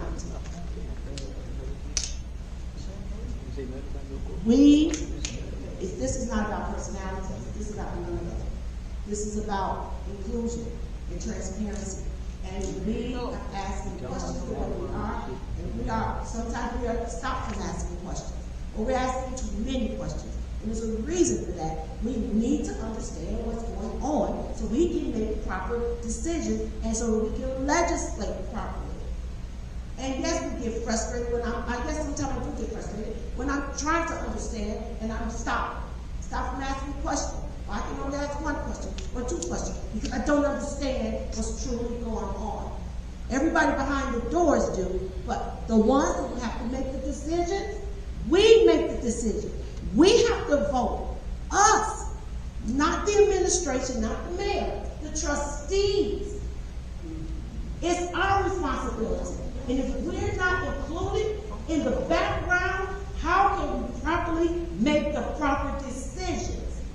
Period. Even with Mr. McMillan, even when crafting this policy, the trustees who is over that area should have been in there with him, discussing it with him, having input with him, not just everything thrown at us, and then want us to make these decisions, these wonderful decisions, when we have no clue. Nothing should go on in this village from this day forth without a trustee and their respective committee that goes under that procedure be involved. You all cannot expect anything out of us if you're not going to work properly with us. So that is what I am suggesting. That is what I'm calling for. And again, this village will not move, cannot move until we do it the right way. Include the trustee chairs in everything that our respective committee falls under. That's it. And that concludes my comment. Thank you. Mayor, I really don't appreciate you as a chair allowing our village administrator to get up here in the public comments and stating my husband's name, and me as an elected official. I will sue the next time he says my husband's name, because I feel like you should have more control over that. If you didn't call him and you're the chair, he should have been up there attacking the residents, because that's what it's going to be. He was attacking a resident. He said his full name and stated he was going to sue him. Is he not our interim village administrator? And did I not? I really need you to get control of him. Because you did it. You allowed him to say what he wants to say for 3 whole minutes. And I got the right to go home and actually sue this village. Not 1, but 2 people, me and him. How you think that make me feel? I'm satisfied. Huh? You think so? No. I do what I do in order to hold you accountable, Mayor. It's nothing personal. Understand that. When I'm at this table, when I step foot in this village, it's business all the time. I can't help because I research stuff. You should be grateful. You allowed me to be over your ordinance committee. But how can I be over the ordinance committee if you, Mayor, and the rest of my board members are not applying and the director heads are not going by our ordinance? Our ordinance is our Bible in this village. If you're not going to go by it, don't even have it. You canceled, you suspended our committees. You know, if you suspended it, why not go back to our old ordinance? You refuse to talk that. You don't want to speak that with us. You just want what you want when you want it. We need to get this in order, Mayor. So please, once again, I need you to stop talking to me with being sarcastic towards me every time. Stop not acknowledging me, because everybody see my hand be raised. And I need you to start acknowledging when I call for a point of order or a point of information. And then you have the audacity to say, oh, Robert Rules of Order. Well, how about I've been asking my fellow board members to go ahead. This is a dumbed down version of the Robert Rules of Order. The first people that came in office with me got the thick one. Pick it up and read it. Because just like earlier, trustee, you should have called a point of information. And if she didn't want to acknowledge it, I would have backed you with asking for a motion. I need us to learn this book. Even if y'all don't, these residents don't get me back in office. I know my stuff. So at the end of the day, Mayor, I'm pleading to you. Treat me with respect as I will do so for you. You're laughing, see? That's being immature, and you're older than me. You the representative face of this village, of our sign. How dare you? No, when I'm finished, I'll let you know, ma'am. But again, you see how you being? But you're supposed to be our mayor. Residents, this is what y'all voted in. I'm going to stand and hold her accountable every time. So, I'm done now. I'm holding her accountable. Oh, well. Good night, y'all.